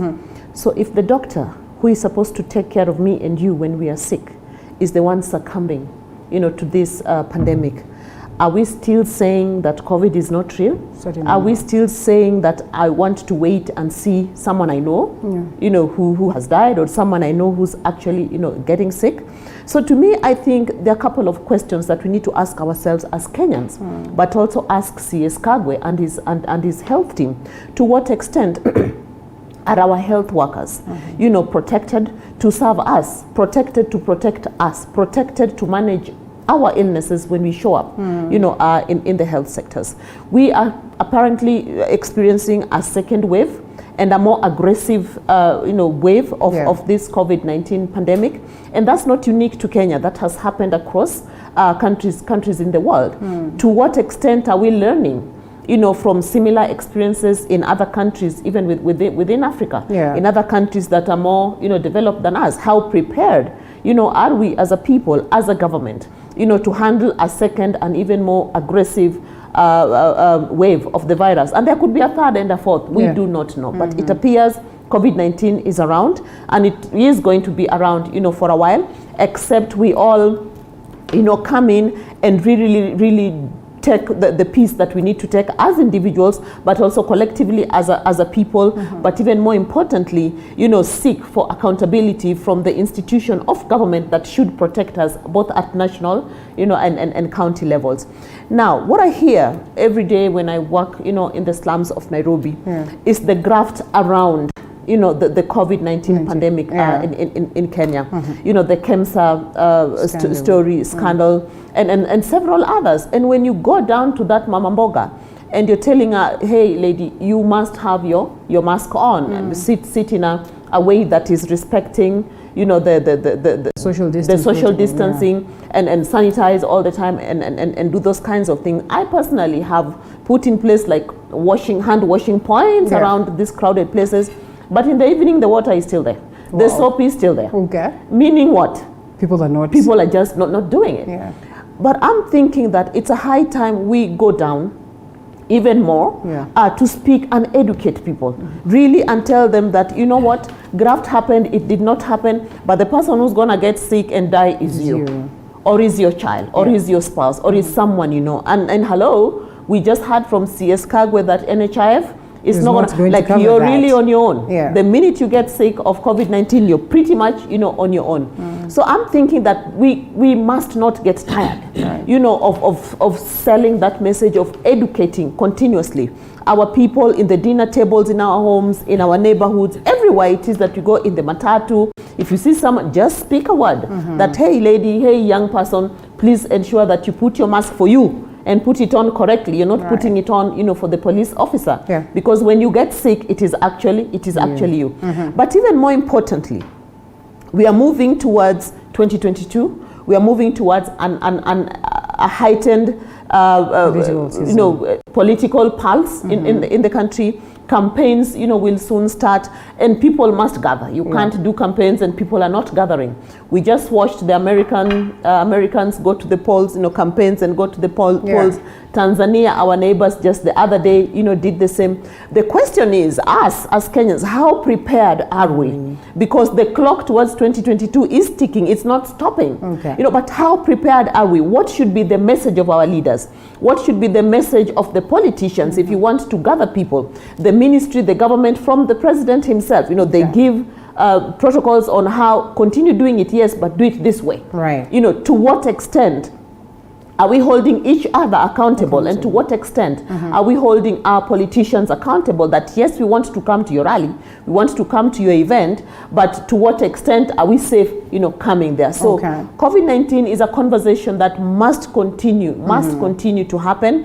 And to me, I will just applaud CS Kagwe and his team that you've got to secure and protect the frontline workers insofar as prevention, mitigation and management of COVID-19 in Kenya. Who weekly, or week in, week out, they are threatening to go for strikes. And open letter to President Uhuru Kenyatta dated November the 15th, 2020 from Third Way Alliance. Absolutely. And of course, subject, Mr. President, stop COVID-19 genocide. A letter that is coming barely 2 weeks or so after President Uhuru Kenyatta gave the address, not the State of the Nation address, but the address on the situation of COVID-19 in the country. Probably mentioning some of these key things that have been incorporated in this particular letter. What pushed Third Way Alliance to see it necessary to again proceed and draft this letter to President Uhuru Kenyatta in most of the key things that he's probably tried or attempted to address? And what makes you think he would bring in a different approach to address this? The president has been very consistent, and he has said that for us to go through this pandemic, we must take personal responsibility first. And in that letter that I wrote to the president yesterday, and it was published by a section of the media, we reminded the president of his duty, that he took an oath to protect the lives of Kenyans. Yeah. And he has done it diligently, and we thank him. But he also said, look at the recent deaths. We have gone now to positivity rate of 18%. Remember, the World Health Organization recommended that when you get to 5% or below, now you can start opening up. Yeah. We are back to 18%. Forget about that. We are seeing deaths of frontline health workers. Right. We are seeing death of legislators. Basically, it means the COVID-19 has penetrated everywhere. And therefore, while the president has done so well, and we congratulate him for that, it is important that we also tell the president to keep on doing what he's doing to affirm his authority by protecting the lives of Kenyans. Tomorrow, a section of politicians will come up again and forget, because they forget, they'll converge. But the president must remind them. So our letter to the president was to remind the president and the entire country that we are not out of the woods yet. I am very disturbed when it has stretched to an extent that the government cannot provide Medicare through NHIF. Right. That sends a signal that this pandemic is even now bigger in Kenya, because the government cannot support its people. What do you do at that point? Personal responsibility that the President Kenyatta has been saying. We must now ensure, as we have been saying before, mask up, social distance, wash your hands, those basic things. But most importantly, when we have people amongst ourselves who have got pre-existing conditions, and then they expose themselves, or we expose them to this danger, chances are very high that they might not survive, because this pandemic is real. What do we do in that instance? We must remind our leadership, we must remind ourselves that this time round, we don't want to see any death. We don't want to hear that the people that have been tasked to protect us, the police, are dying. The health workers are dying. The legislators who are supposed to be sitting in parliament to ensure that they legislate on issues of sustainability and to, all those matters, are dying. It is worrying. As a party, we believe that the government has got the greatest responsibility in securing the needs of their people. And that's why yesterday, we reminded the president with humility. And I believe the president will react. I've seen that the CS Health, Mutahi Kagwe, has called for the committee, and they're going to discuss this. So we believe that in our own way, we are contributing towards the efficiency of securing the people. So it is important, Linda, that we look at this thing and remind ourselves, because politicians tend to forget. A politician, when they see a crowd, they'll forget that there's COVID, and they pick the microphone, they throw the mask away, and they start talking. But when we remind ourselves, the Bible also says that remind them even if they know. We have to remind ourselves every day. And as politicians, we must do it, Because if we don't do it, no one will do it. Kenyans are watching, and they are saying, how about we change tact? We change tact in the sense that we can, the only good thing with this COVID, it has brought an element of applying ourselves to the technology, such that there are certain things you can do, but you can do them wherever you are. Today, my brother there is not with us here in the studio because probably of the social distancing. Right. But look, he is contributing. We would want to see a situation where the government now embraces technology to do certain things, and the public, so that we don't expose ourselves to the danger of COVID. We have seen the positivity rate increasing. We have seen people dying. Look at what is happening in Western Kenya today. We have lost people that are meaningful to this country, that contribute immensely. We have lost doctors, we have lost politicians. We must now take care of ourselves. And that letter, we would want to even deliver it to the president this morning. Okay, well, and we certainly hope that it gets to him. Meanwhile, I would come to you, Kegoli, and really, we've seen COVID-19 being an impediment to most of the things, or 3/4 of the things in the country.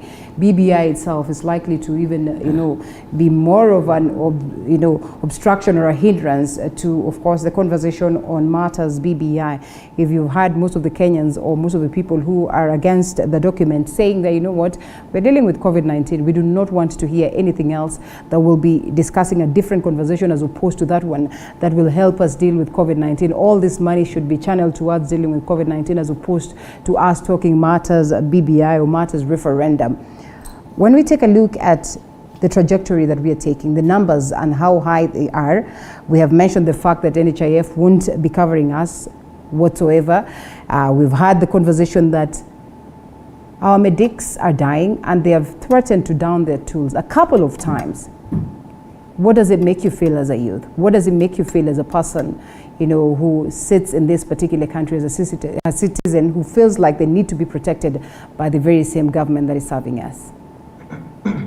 Thank you, Alila. What, first of all, it looks like to me is like you're in a battle in combat and you're losing your key soldiers. So at some point, if that trend continues, you will reevaluate if it is worth to continue fighting. But again, do you have any safe haven if you stop fighting? We must fight with the last drop of blood we have, or to the last piece of strength we have, because if we don't fight and combat this COVID-19, it will claim us. And you've seen this is a health crisis that has serious, of course, consequences on the economy. You've seen how things are going, not only in Kenya, but also around the world today. And this COVID-19 is like a monster seen never before. And I think what we need to do as a country is to rally resources. Resources are very key in fighting this pandemic. And you realize that a number of doctors, many of them, we've lost them. We've lost nurses. And when we see this happening, it doesn't inspire confidence. Yes, we pay tribute to them. But again, we are losing the people who are supposed to be saving us. And then if we lose our healthcare workers who are supposed to fight this pandemic. So I think Ministry of Health, of course, with the larger government, should be more pragmatic and more targeted in providing protection to our healthcare workers so that they are enabled to protect and treat Kenyans, that we defeat this virus, because this virus is here with us. Look at the statistics from schools. It is a very, very worrying trend. And looking at the possibility of schools reopening in January to full capacity, and then do we have proper infrastructure in our schools to accommodate the numbers? Yeah. Because even before the pandemic struck, we had schools that didn't have infrastructure at all. We had schools with limited infrastructure. We could see students crowding in a classroom. So has that improved yet? and I'm not confident. Perhaps the infrastructure is still as it were, and maybe where there wasn't, we are yet to see schools being built. Okay. So maybe as Professor George Magoha said, that now government is committing about 8 billion in terms of expanding infrastructure in school. This should have come way before, but we appreciate that it is being talked about. So can we see an action plan? Can we see movement on the ground? Can we see translations on the ground so that it just doesn't remain a promise or something the CS is saying? And Alila, you'll permit me to say this, that when we talk about combating this pandemic, and I appreciate what my big sister said about like erecting the watering points, but people don't use them. You see, according to Dr. Dambisa Moyo, who is a global economist, is that she says and she argues that when somebody is worried about how to live, how to fend for a family for today morning or in the afternoon or in the evening, they don't care too much about whatever else they need to be worried about. Like, people will go on with their businesses because in the end, washing hands every now and then will not guarantee a meal at their phone. You see, that is the thinking that Dr. Dambisa Moyo tries to paint, that people will be concerned about how do I get that 200 shillings? How do I get that 100 shillings? So that when I go back home, at least I'll carry something that my kids will feed on for the night. So we are having an economy that is hurting. We're having people that do not have anything guaranteed to put food on the table. So what do they do? And we've seen this in the media. Many Kenyans have been interviewed. Like, why would you risk to go out and looking at the figures and the numbers rising? Right. And some of them responded, Alila, that how can I stay in my house? My kids are crying of hunger and I don't have anything to do. What do I have to do? I have to put my health on the line. I have to put everything on the line so that I can make ends meet. If I don't do that, then my kids will die of hunger. Like, this is a death sentence that I'm staring at. So I have to get myself out there of whatever consequence that may come, but I must fend for my family. So when we look at that, Alila, and right now, you'll just permit me to say this as I finish on that part, that right now, the government has taken a serious hit in terms of revenue collection, because the intervention measures or cushioning measures the president outlined, at least to keep the economy afloat. Of course, they're coming to an end somewhere in January, and you want to ask yourself, we are going into BBI, and it is saying that young people should at least they're given a 7-year tax holiday, and there is a 4-year HELB moratorium, and the question that comes to the mind of an economist is that how will government finance this tax holiday and the moratorium? Of course, it will take a number of measures, and possibly it could go the way of borrowing, it could go the way of budget cuts, of course, through rescaling other programs. And maybe we need to talk to our military generals that the money is directed to the hardware that we might not need almost immediately, is redirected to, let's say, agriculture, manufacturing, and such stuff, so that at least we inject a lot of air into the economy and the breathing space is enhanced so that we move our economy forward.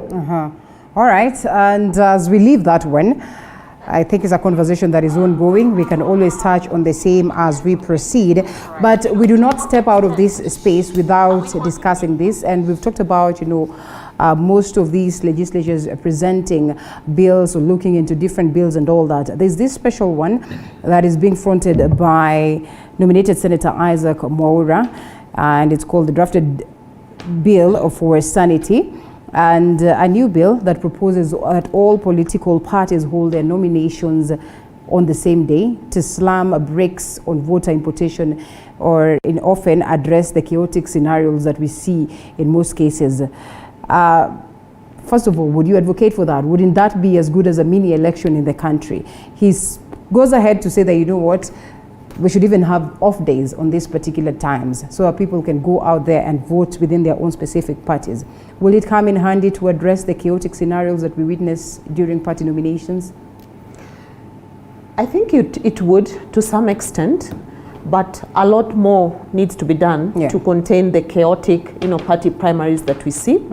But parties are independent, and parties make their decisions independent of each other.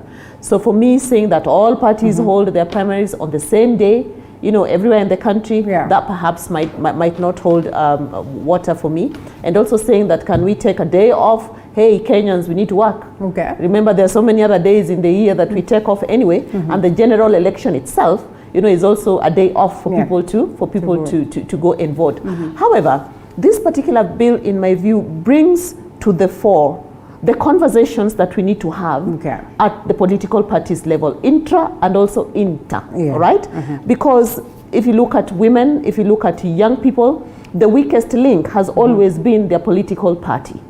Because in some instances you find that if you have the money, you will get the ticket even if you did nothing, in the ground. And that person who actually has put herself out there as a young person, as a woman, will actually not get, that particular opportunity. But I believe that if political parties strengthen their internal structures as we in KANU, are currently doing, then perhaps the issue of party primaries being chaotic, would become a thing of the past. And even the current BBI proposes quite a number of proposals directed to political parties to ensure that the party lists that they come up with are in tandem with the constitutional requirements and are actually lawfully bringing forth the right kind of numbers of young people, the right kind of numbers of women, and the right kind of numbers and considerations of persons living with special needs. So for me, I think this is a good conversation to have. If we can have it even more within the framework of the BBI, I think that would even be better. All right, coming to you, you stand, of course, within a certain party. Sometimes we've seen these difficulties that, culminate within parties, especially during times of nominations. Do you suppose then that this bill, and the raft of proposals that it presents would come in handy to address the differences that we witness at this particular period? Yes, Linda, I've had a precursor look of Mwaura's bill. The proposals are cogent. They are good in the sense that, the problem that we have in this country is we have not institutionalized political parties. Political parties must now become institutions. They must be strengthened so that they believe in certain ideologies, so that they become like corporates. They are run like corporates professionally and within the confines of the laws. Now, the problem has been in the nomination. And not only nomination, the problem has also been in the party elections. When you're electing the SG, the chairman, the party leader, and all the neck organs, there's been a problem. I want to believe that political parties have got their own constitutions that govern them, that's number one. Then the political parties are also governed by the Constitution of Kenya and also Political Parties Act. But when it goes to nominations that leads into a general election, we must be very careful. We must be very careful in the sense that there are certain areas in this country that the moment you clinch the party nomination, you are in. You're in. And you see, people do everything possible to get that nomination, including buying. So that proposal by Mwaura is a good proposal because it's now going to ensure that the real candidates that deserve the nomination get it. And women have been excluded because of historical justices. Women who are competent, suitable, and capable, when they go for nomination, because they fear violence, they not clinch the seats. And that's why today you see we have a problem with achieving the 2/3 gender rule. Because women, they don't like violence, but they want to go for a competitive process that will give them an opportunity to compete fairly and squarely. So I think with the proper management of political parties, with the proper management of that bill that now will come again to to supplement the electoral reforms, or rather the electoral law reforms that are proposed in the other document, then it is a good thing.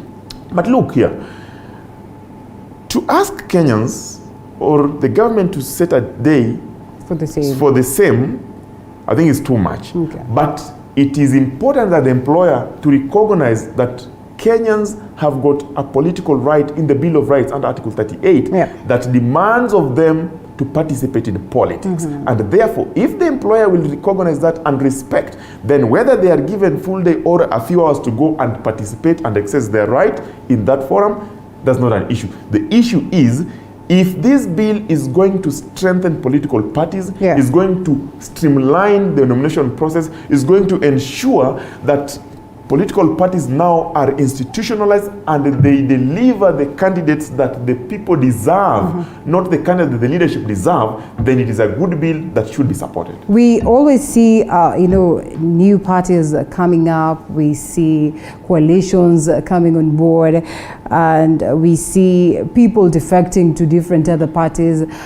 Can we confidently say that democratically as a country we are at that point where we can confidently institutionalize parties, as you rightfully put it, without having lots of hiccups that would probably alter the entire process? We can't say that, but look at where we have come from 1992. Look at where we have come from, multi-party democracy. Look at where we have come from to date. We can easily say we have done fairly well.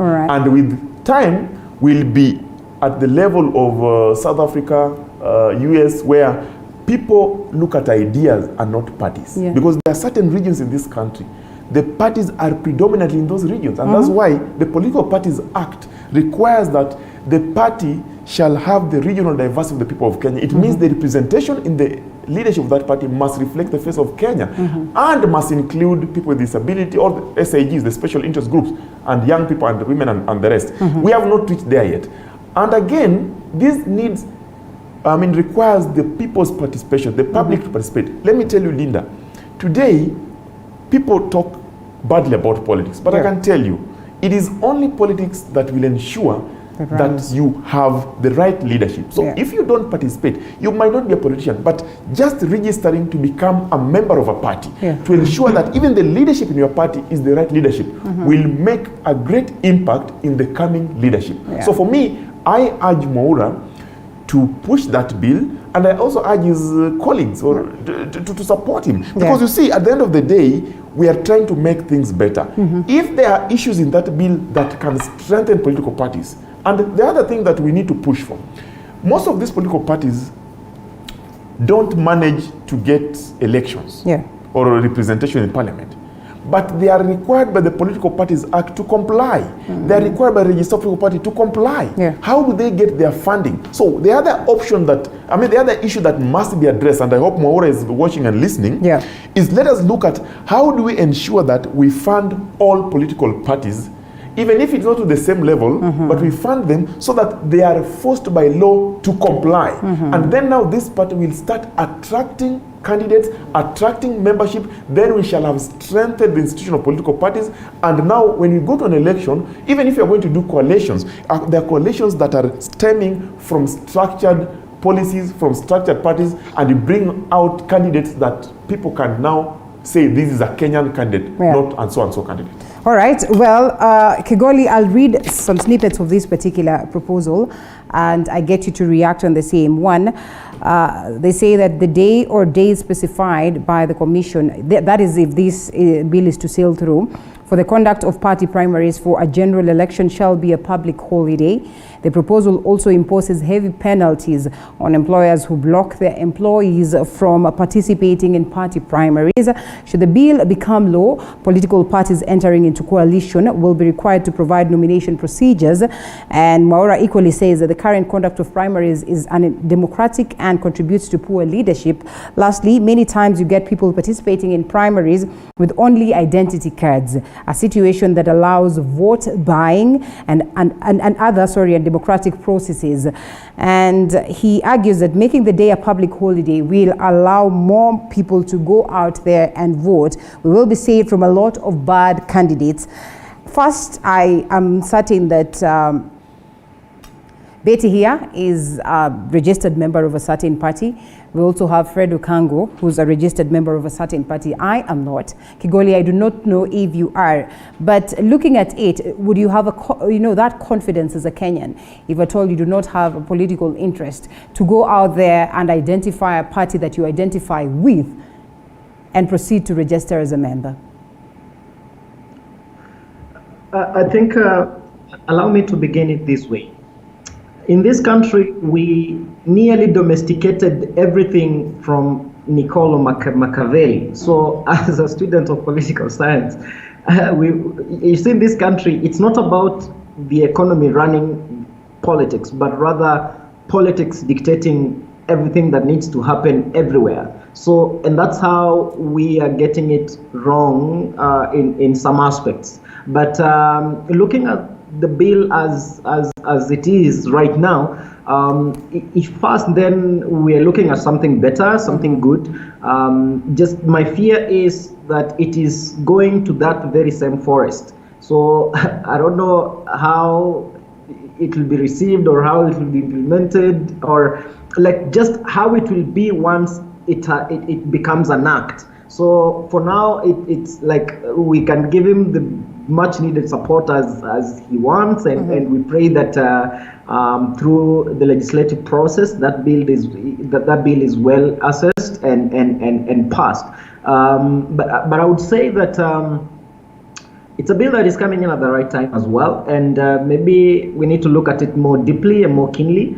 However, we give it, of course, the support that it needs, and I think it is going to create a better situation, because we've seen how party primaries have been, and personally I've seen like how these things happen on the ground, and you would be left wondering how even is it happening. Yeah. Because first, when you get it wrong at the primaries, that means at the general election you're going to get it wrong.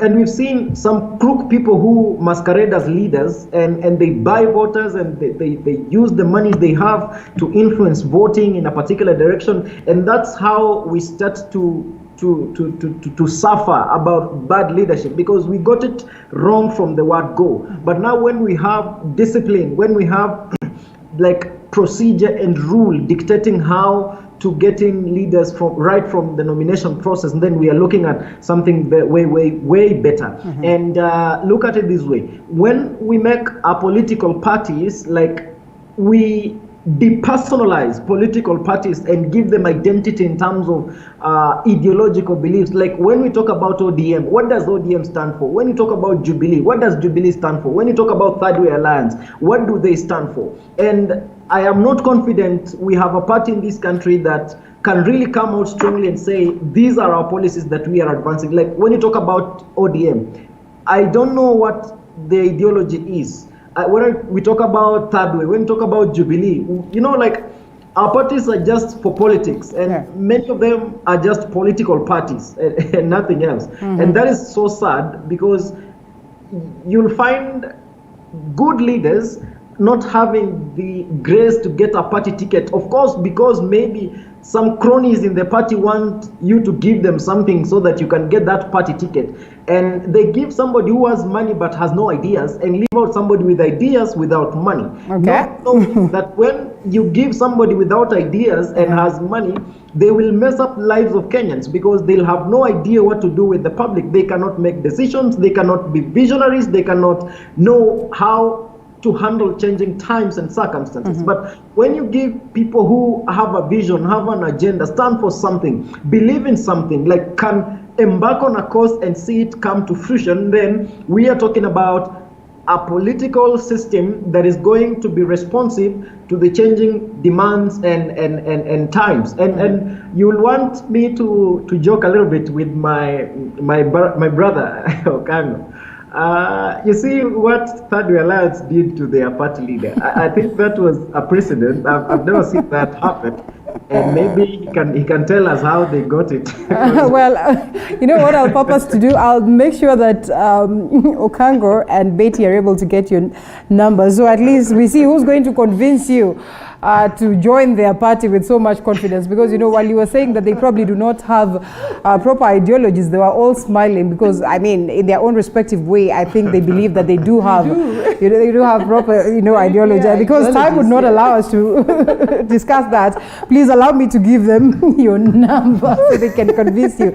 Otherwise, I'd have to say, gentlemen, thank you so much. That is Edwin Kigoli and Fred Okango.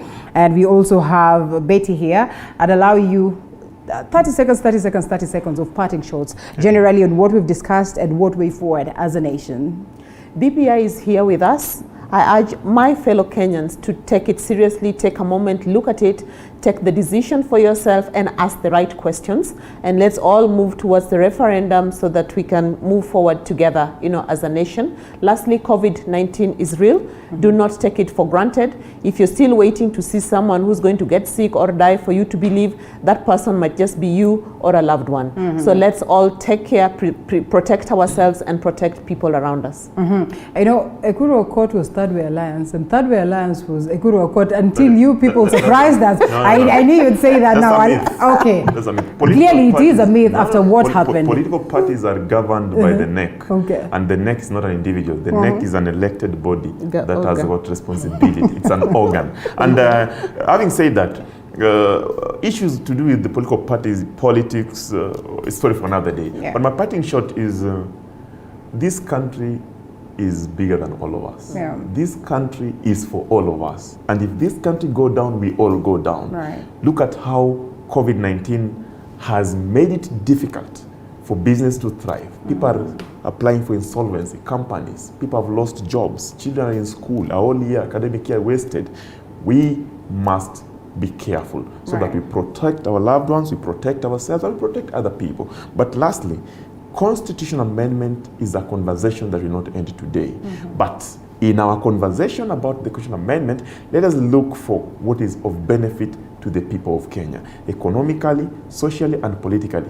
And I believe that in that discussion, Kenyans will see the sense of ensuring that we have a long-term solution to perennial post-election violence. We have a long-term solution to joblessness of the youth. We have a long-term solution to historical injustice meted against women, and we have a long-term solution to inclusivity in this country, because that is the only way that we can now say we indeed have economic and shared prosperity. Otherwise, we'll go back where we started. It is time to reinvent ourselves as a people. It is time to invest ourselves, and it is time for the government not only to invest in the people, but also the people to invest in the government. That is why we are agitating for now citizen responsibility. It is not now what the government can do for you, but what you also can do for your government. True. Kigoli. Thank you so much. Number one, my focus is going to the state of the economy. And right now, there is a lot of productivity lying in the hands of young people. There is a lot of creativity in the ability to move this economy forward. And we as a country are struggling with the issue of revenue. We are struggling with the issue of foreign debt. We are struggling with the issue of power tariffs. We are struggling with the issue of agriculture.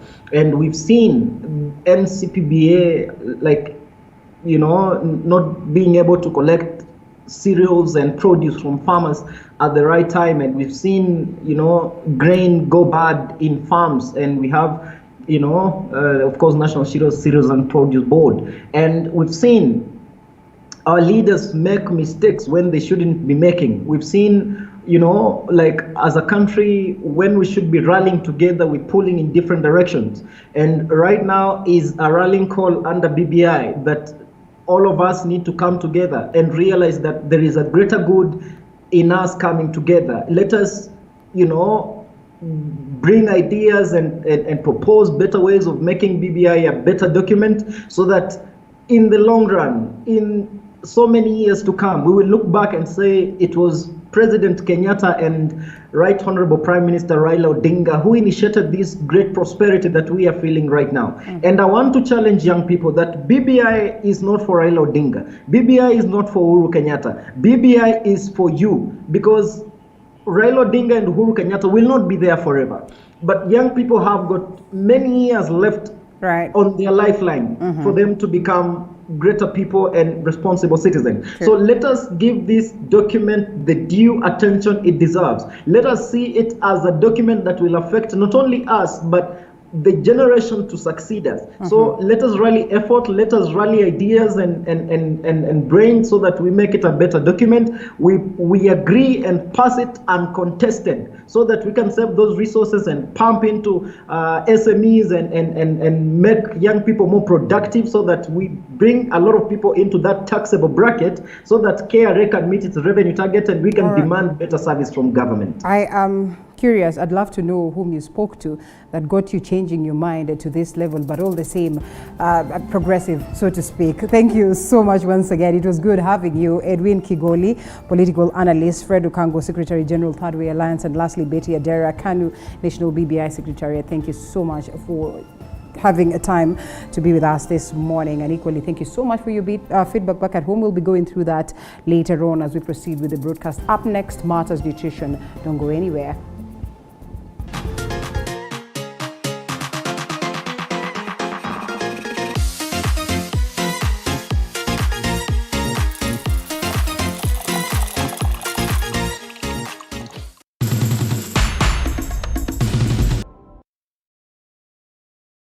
Life is a journey, and we all have ups and downs, highs and lows, and celebrities are no exception.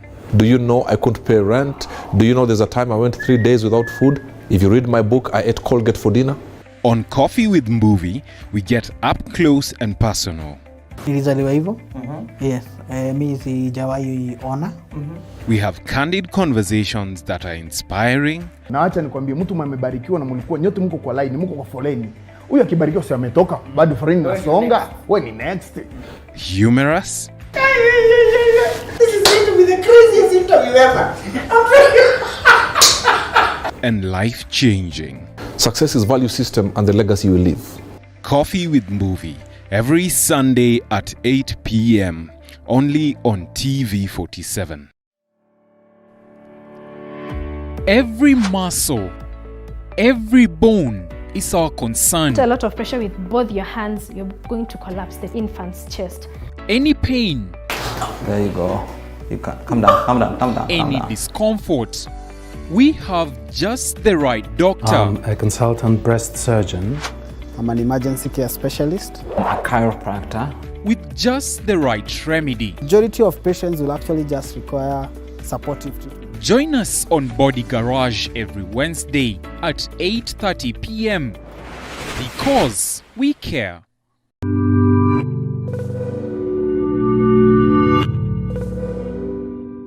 How do you like your meals?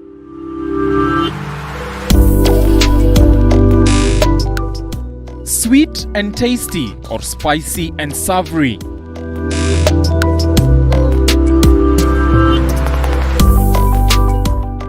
On the Throwdown, we bring you our chef of the day. He gives you ideas on how to make amazing meals from the comfort of your home.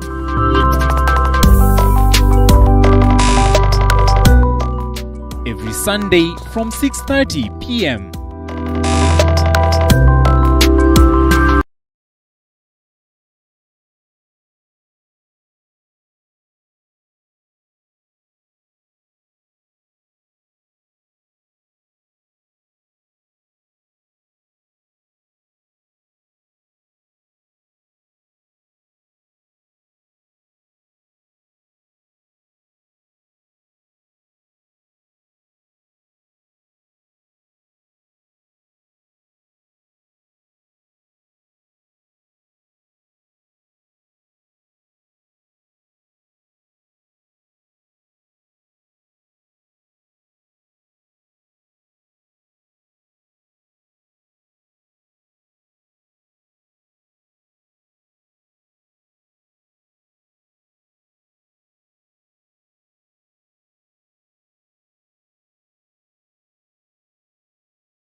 Lady, purely Kenyan. Buy now on Jumia or Amazon.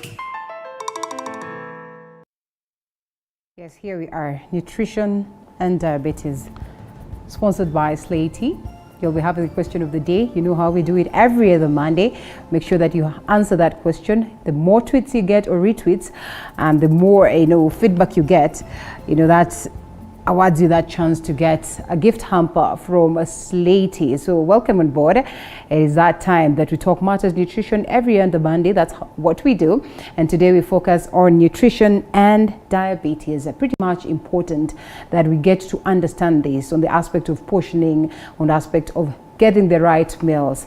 And I think it's a conversation that is worth doing. Sometimes you might listen to us say, nutrition and diabetes and tend to assume that, well, this is just for the diabetics. No, it is something that is technically applicable across. So when you sit down to listen into this conversation, trust you me, you will get out of this place having carried something that will be helpful to you. This morning, we talked about the fact that we could be knowing it, but it's important that we constantly remind ourselves of these crucial, important things that we need to focus on. So welcome on board once again. It's pretty much important that you're part and parcel of the conversation. Hashtag Morning Cafe at Linda_Alela. Keep answering the question that will be dropped on our social media platforms, and you get to win yourself a gift hamper from Slaty. So joining me for this particular conversation is Beth Mutahi, who's a nutritionist. Good to have you this morning. Thank you. You're well? I'm well. And yes, we are all eagerly waiting to learn from you. And of course, we start at that particular point. What's the importance of the conversation today, nutrition and diabetes? It's so important for us to learn how these people, for we live with these diabetic people in our homes, in the society, for us to help them manage the disease without any complication, and also prevent the prevailing of complications. Yes. All right. Well, this is very important, like you rightfully put it, because like I said, I think I started by saying that most of the people listen to this and they think, okay, well, this is none of my business. I'm not a diabetic and all that. But it is important that we get to learn this. So where do we start from in terms of balancing this, in terms of understanding? First of all, maybe it's important that we get to understand what it is that we talk about when we're talking about a person who's diabetic. Okay, thank you. A diabetic person is a person who cannot control the glucose levels in the blood. It may be a result of type 1 diabetes or type 2 diabetes. Right. Type 1 diabetes is when the patient cannot produce or secrete insulin from the pancreas. So, and the insulin is the one responsible for controlling the blood glucose. Type 2 diabetes, one does not act from the insulin secreted. So these patients have elevated blood glucose levels in the blood. For one to be considered you have higher blood glucose levels, it's in a test done in the lab. Like your glucose levels are above 7.8 to 11.0 millimoles per liters, that is pre-diabetic. And after 11.0 to upwards, you are diabetic. If at all you are fasting, it's in fasting, you have not taken anything, and that's when the test is done. It's supposed to be between 4.0 to 5.6. Those are the normal ranges. Yes. All right, so let's briefly talk about the diabetes diet. What does it incorporate? What's it all about? And is this then that aspect where we talk about that it's important you incorporate proper nutrition within? Yes, this is the most important part about diabetes. As much as there is medications, diet works hand in hand with medication. Without adhering to one, you will have some problems. So the diabetic diet, I'll use this plate. Yeah. It focuses on portioning and timing of foods. All right. That is only what it's all about. Okay. Portioning and timing of foods. And types of foods? Types of food, it entails the kind of foods that you are to choose, but there is no specific food for a diabetes person. Okay. It's just about portioning and timing. So in these cases where we are being told that you're not supposed to take sugar when you're a diabetic, yes, is it true? It depends with what is that kind of food. For instance, there is this saying like you are not supposed to take the white rice. Yes. That is not correct. All right. Because there is a situation where this patient cannot afford the brown rice or it's not even available. All right. This patient needs the glucose also for the body system to function. Yeah. So the only food that are limited to a diabetic are the only sugary products, refined products, and alcohol intake. You are not supposed to take those ones. Right. But for the rest, use this plate. Okay. This side, it's for the vegetables. The plate is divided into three. The vegetables, protein, and starch. Okay. When we say the vegetables, this includes all sorts of vegetables that are available. May it be kienyeji, cabbages, broccoli, cauliflower. They need to be half of the plate. Yes. Then there is this other part, the quarter. We reduce the starch, to go back a bit, the vegetables have low or no glucose. Yeah. The starch and the proteins are high in starch. So that is when digested, they produce glucose. So that's why we reduce them into quarter. So this one quarter for the carbohydrates. This can be white rice, this can be chapati, this can be ugali, this can be your potatoes, anything that is available. Yes. But now what the patient needs to note while preparing this kind of food for this patient, you are supposed to note you are not supposed to mix two types of carbohydrates. For instance, like cooking rice with potatoes at the same time. Okay. It's supposed to be one at a time. You get it? Why? While you mix them, while they are two, you will have a double portion. Okay. In as much as maybe the portion will just be that quarter? Yes, it will be double. All right. So in most cases, focus on having one carbohydrate at a time. Okay. So, and what about the vegetables? Can you mix the vegetables? The vegetables you can mix. Yes, because you probably need them in plenty. Yes, you need them in plenty, and they will give you even the more satiety. Yeah. You won't be feeling hungry. Okay.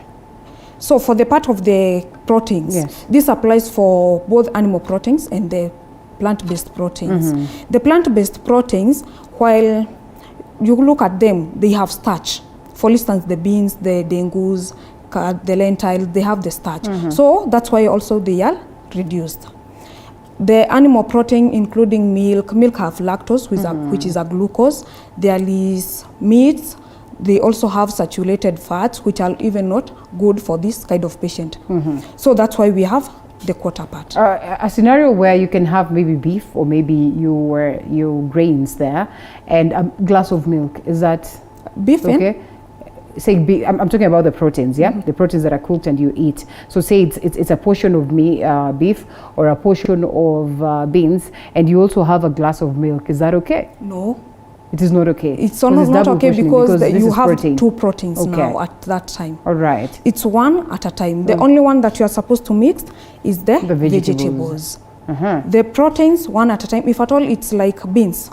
A scoop. You see the serving spoon? Yes. A scoop is enough. Ooh. That is the portion. Okay. For the rice, a scoop is enough. If at all, it's milk. 250 mLs for that particular day. Yes. All right. Let's talk about the kids. The ages. Yes. Is there a difference in that case? Because I can imagine, maybe it's a young baby who's just been diagnosed with diabetes, and we're talking about portions. Do we then have the same portions for them, or what do we do? How do we balance that for all groups? We have the same portion.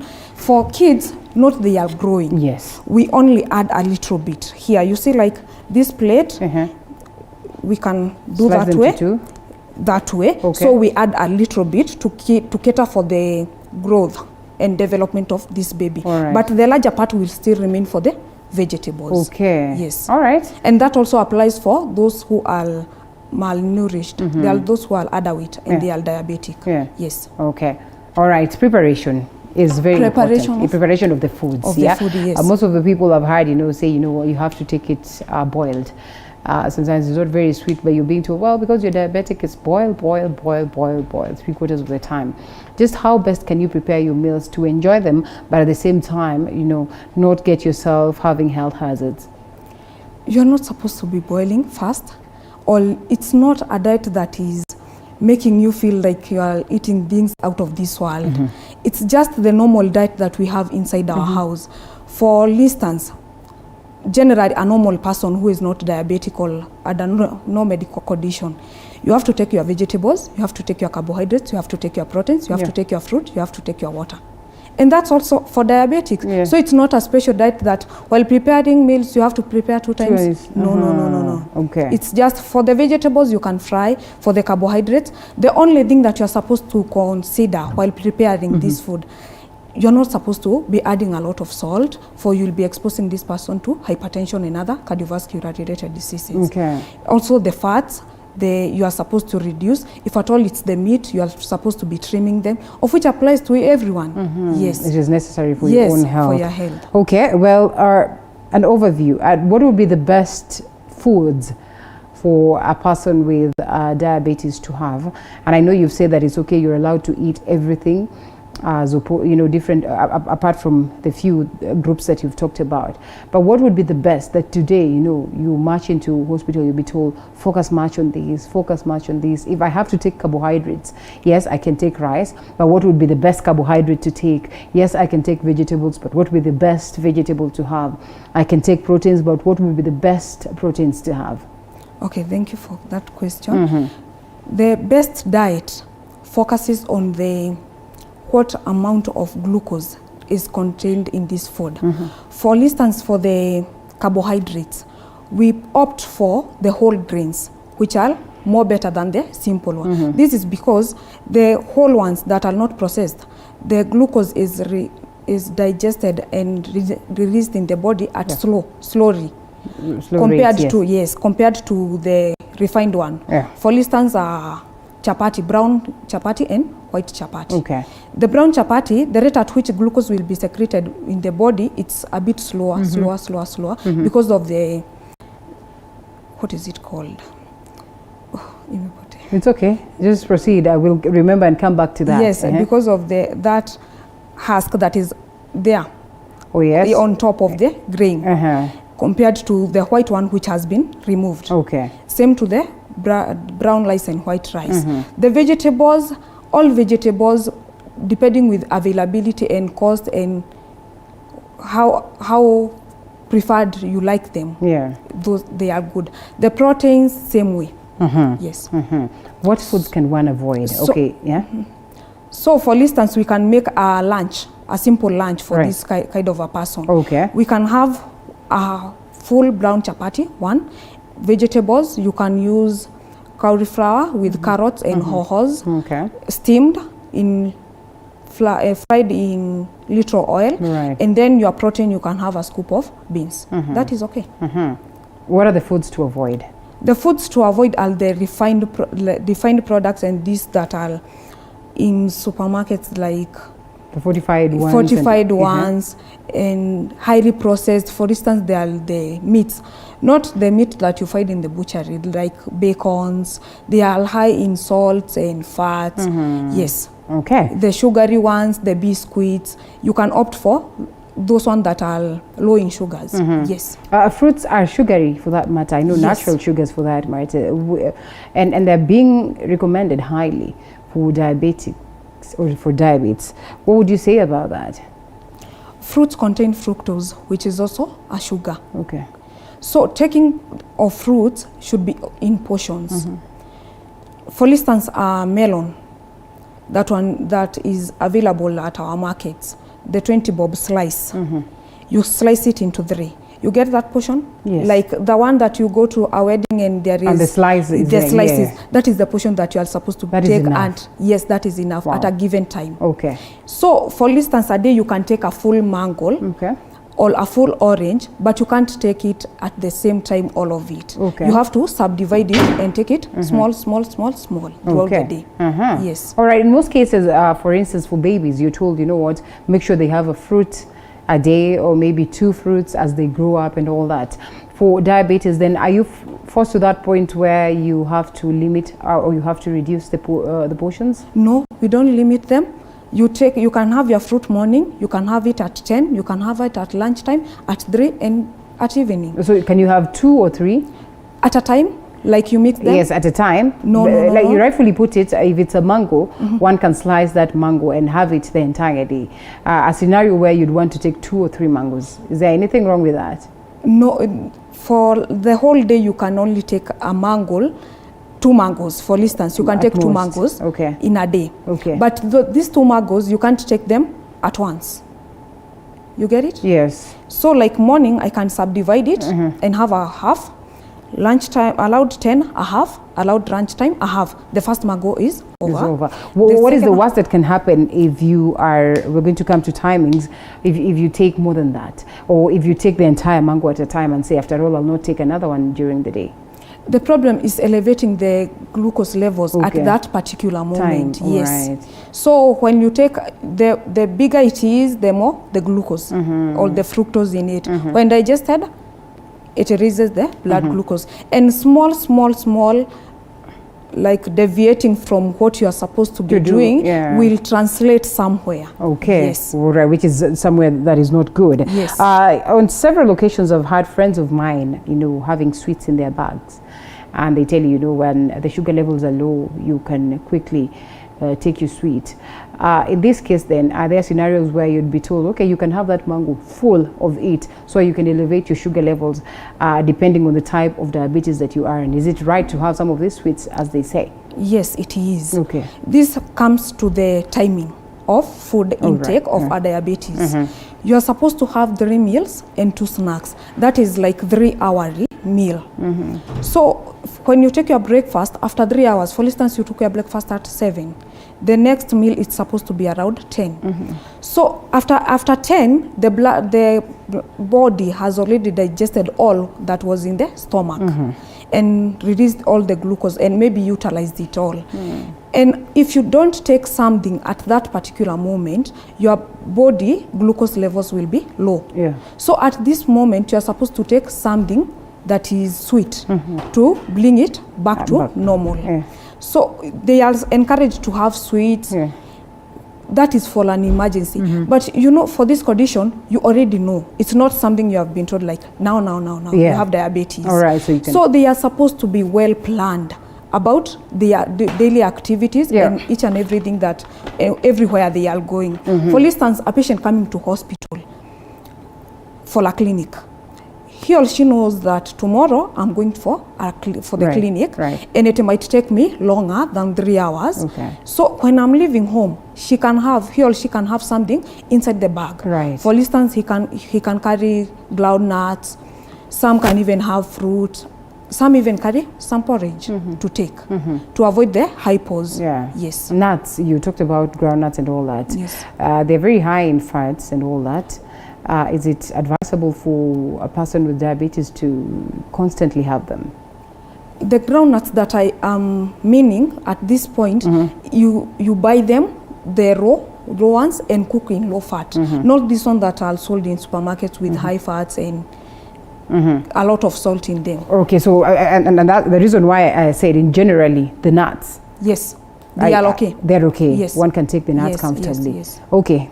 Give us a proper outline of the timelines for diabetes to have their foods. Their foods. Yes, time, because we said right from the word go, it's about how you portion and the timings.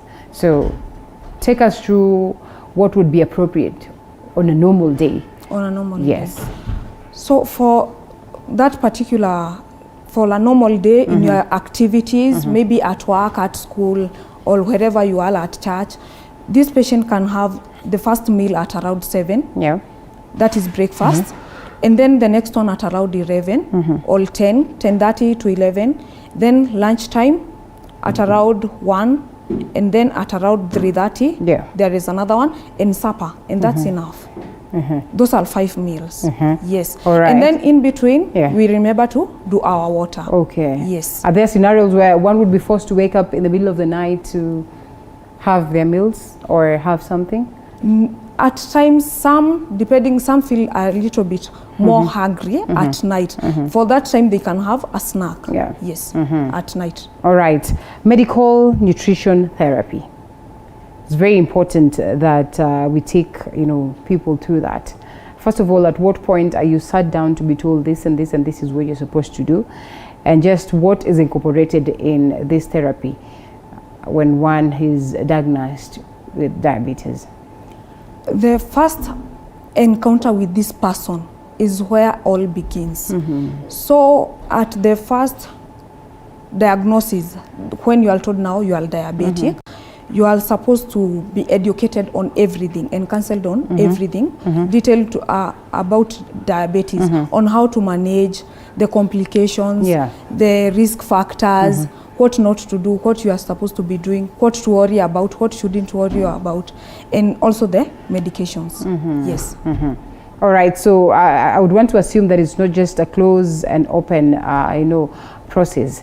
Would you take us through that? I mean, would you make us understand just how important this process is, and how much of time one needs to get to learn and get themselves, well, to understand what it is supposed to be done for them, because the moment you are diagnosed, you don't just take it lightly, and it probably would be something that would require so much adjustments in one's life so they're able to stay afloat or they're able to manage the condition.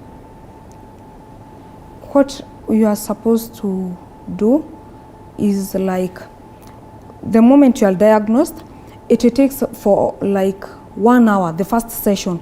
The first session during nutrition session, before you get to the doctor, you have to do your assessment, body assessment. This includes getting your weight, height, your BMI, and other tests, making you understand where we need to change, what you have been doing wrong, and also the patient to feel more like this is applicable, can be done. And also removing all those information from the community that are not right. This should not be done, this should be done, whereas it not right or correct. Yes. All right, Martha, thank you so much. Sorry, Beth, did I call you Martha? Beth Mutahi, for the great insights. What could we be leaving out that could be very important and instrumental? Water. I can see there is water here. Yes, there is water. Water is so important for diabetic patient and also all of us. Yes. Whether diabetic or not. Water helps in controlling the blood glucose. Like it secretes, the glucose is secreted by the body in form of urine. So it will help. So the patient is supposed to take like at least 2 liters of water per day. That is in small amounts throughout the day. Yes. All right, well, as we get to wind up, what would be your parting shots? I would say, like, diabetes, it's not a death sentence for the patient, and you can survive to the maximum age God can give you. Without, and when you know how to manage diet and follow the medications, the complication will be so much prevented. Yes. All right. In fact, before we go, now that you mentioned the medication, yes, the medication versus the food, balancing this. Are there times where you take medication and food almost immediately, or what really happens in balancing this? You have to take the medications daily, and the diet it's daily. So depending with the time that you are to take your medication, some take the inject themselves the insulin or the oral ones. So some take them at 9, others at night, depending with the specific time that you have decided. You have to adhere to that. Yes. Okay. Thank you so much, Beth. It was great having you this morning. Thank you. I think that's where we're going to wind up this segment. It was good having you also. Thank you so much for your feedback, as we look forward to see you again tomorrow. It's going to be a very engaging and interactive and also interesting week. So make sure that you always tune in to TV47's Morning Cafe every morning from Monday to Friday. We always have it, lots and lots of stuff. And you can always tell us what it is that you'd want us to touch on, especially on the lifestyle segment. And we'll always ensure that we bring specialists to address the same. Beth Mutahi is a nutritionist, and we are glad that at least you managed to take us through that particular session. For that matter, remember that it's important that you note that this segment has been or is being promoted by Slatey right here. You got lots of questions, or the question of the day that is on our social media platforms. Go there at TV47KE at Linda at TV47KE, as well also as Linda_Lela, and we get to see whether you've been able to win this particular hamper that we have from Slatey. We'll certainly have it organized and you get it to your destination, or we agree on how you get the hamper. Thank you so much. As always, the social media platforms are Facebook page TV47, Twitter at Linda at TV47KE. You can also go to YouTube and get that. I don't know why I have so much at Linda_Lela this morning, but all the same, we say asante sana for your feedback. We'll be going through that and we make that phone call to the winner of the day. Do have yourself a lovely day ahead. Bye-bye.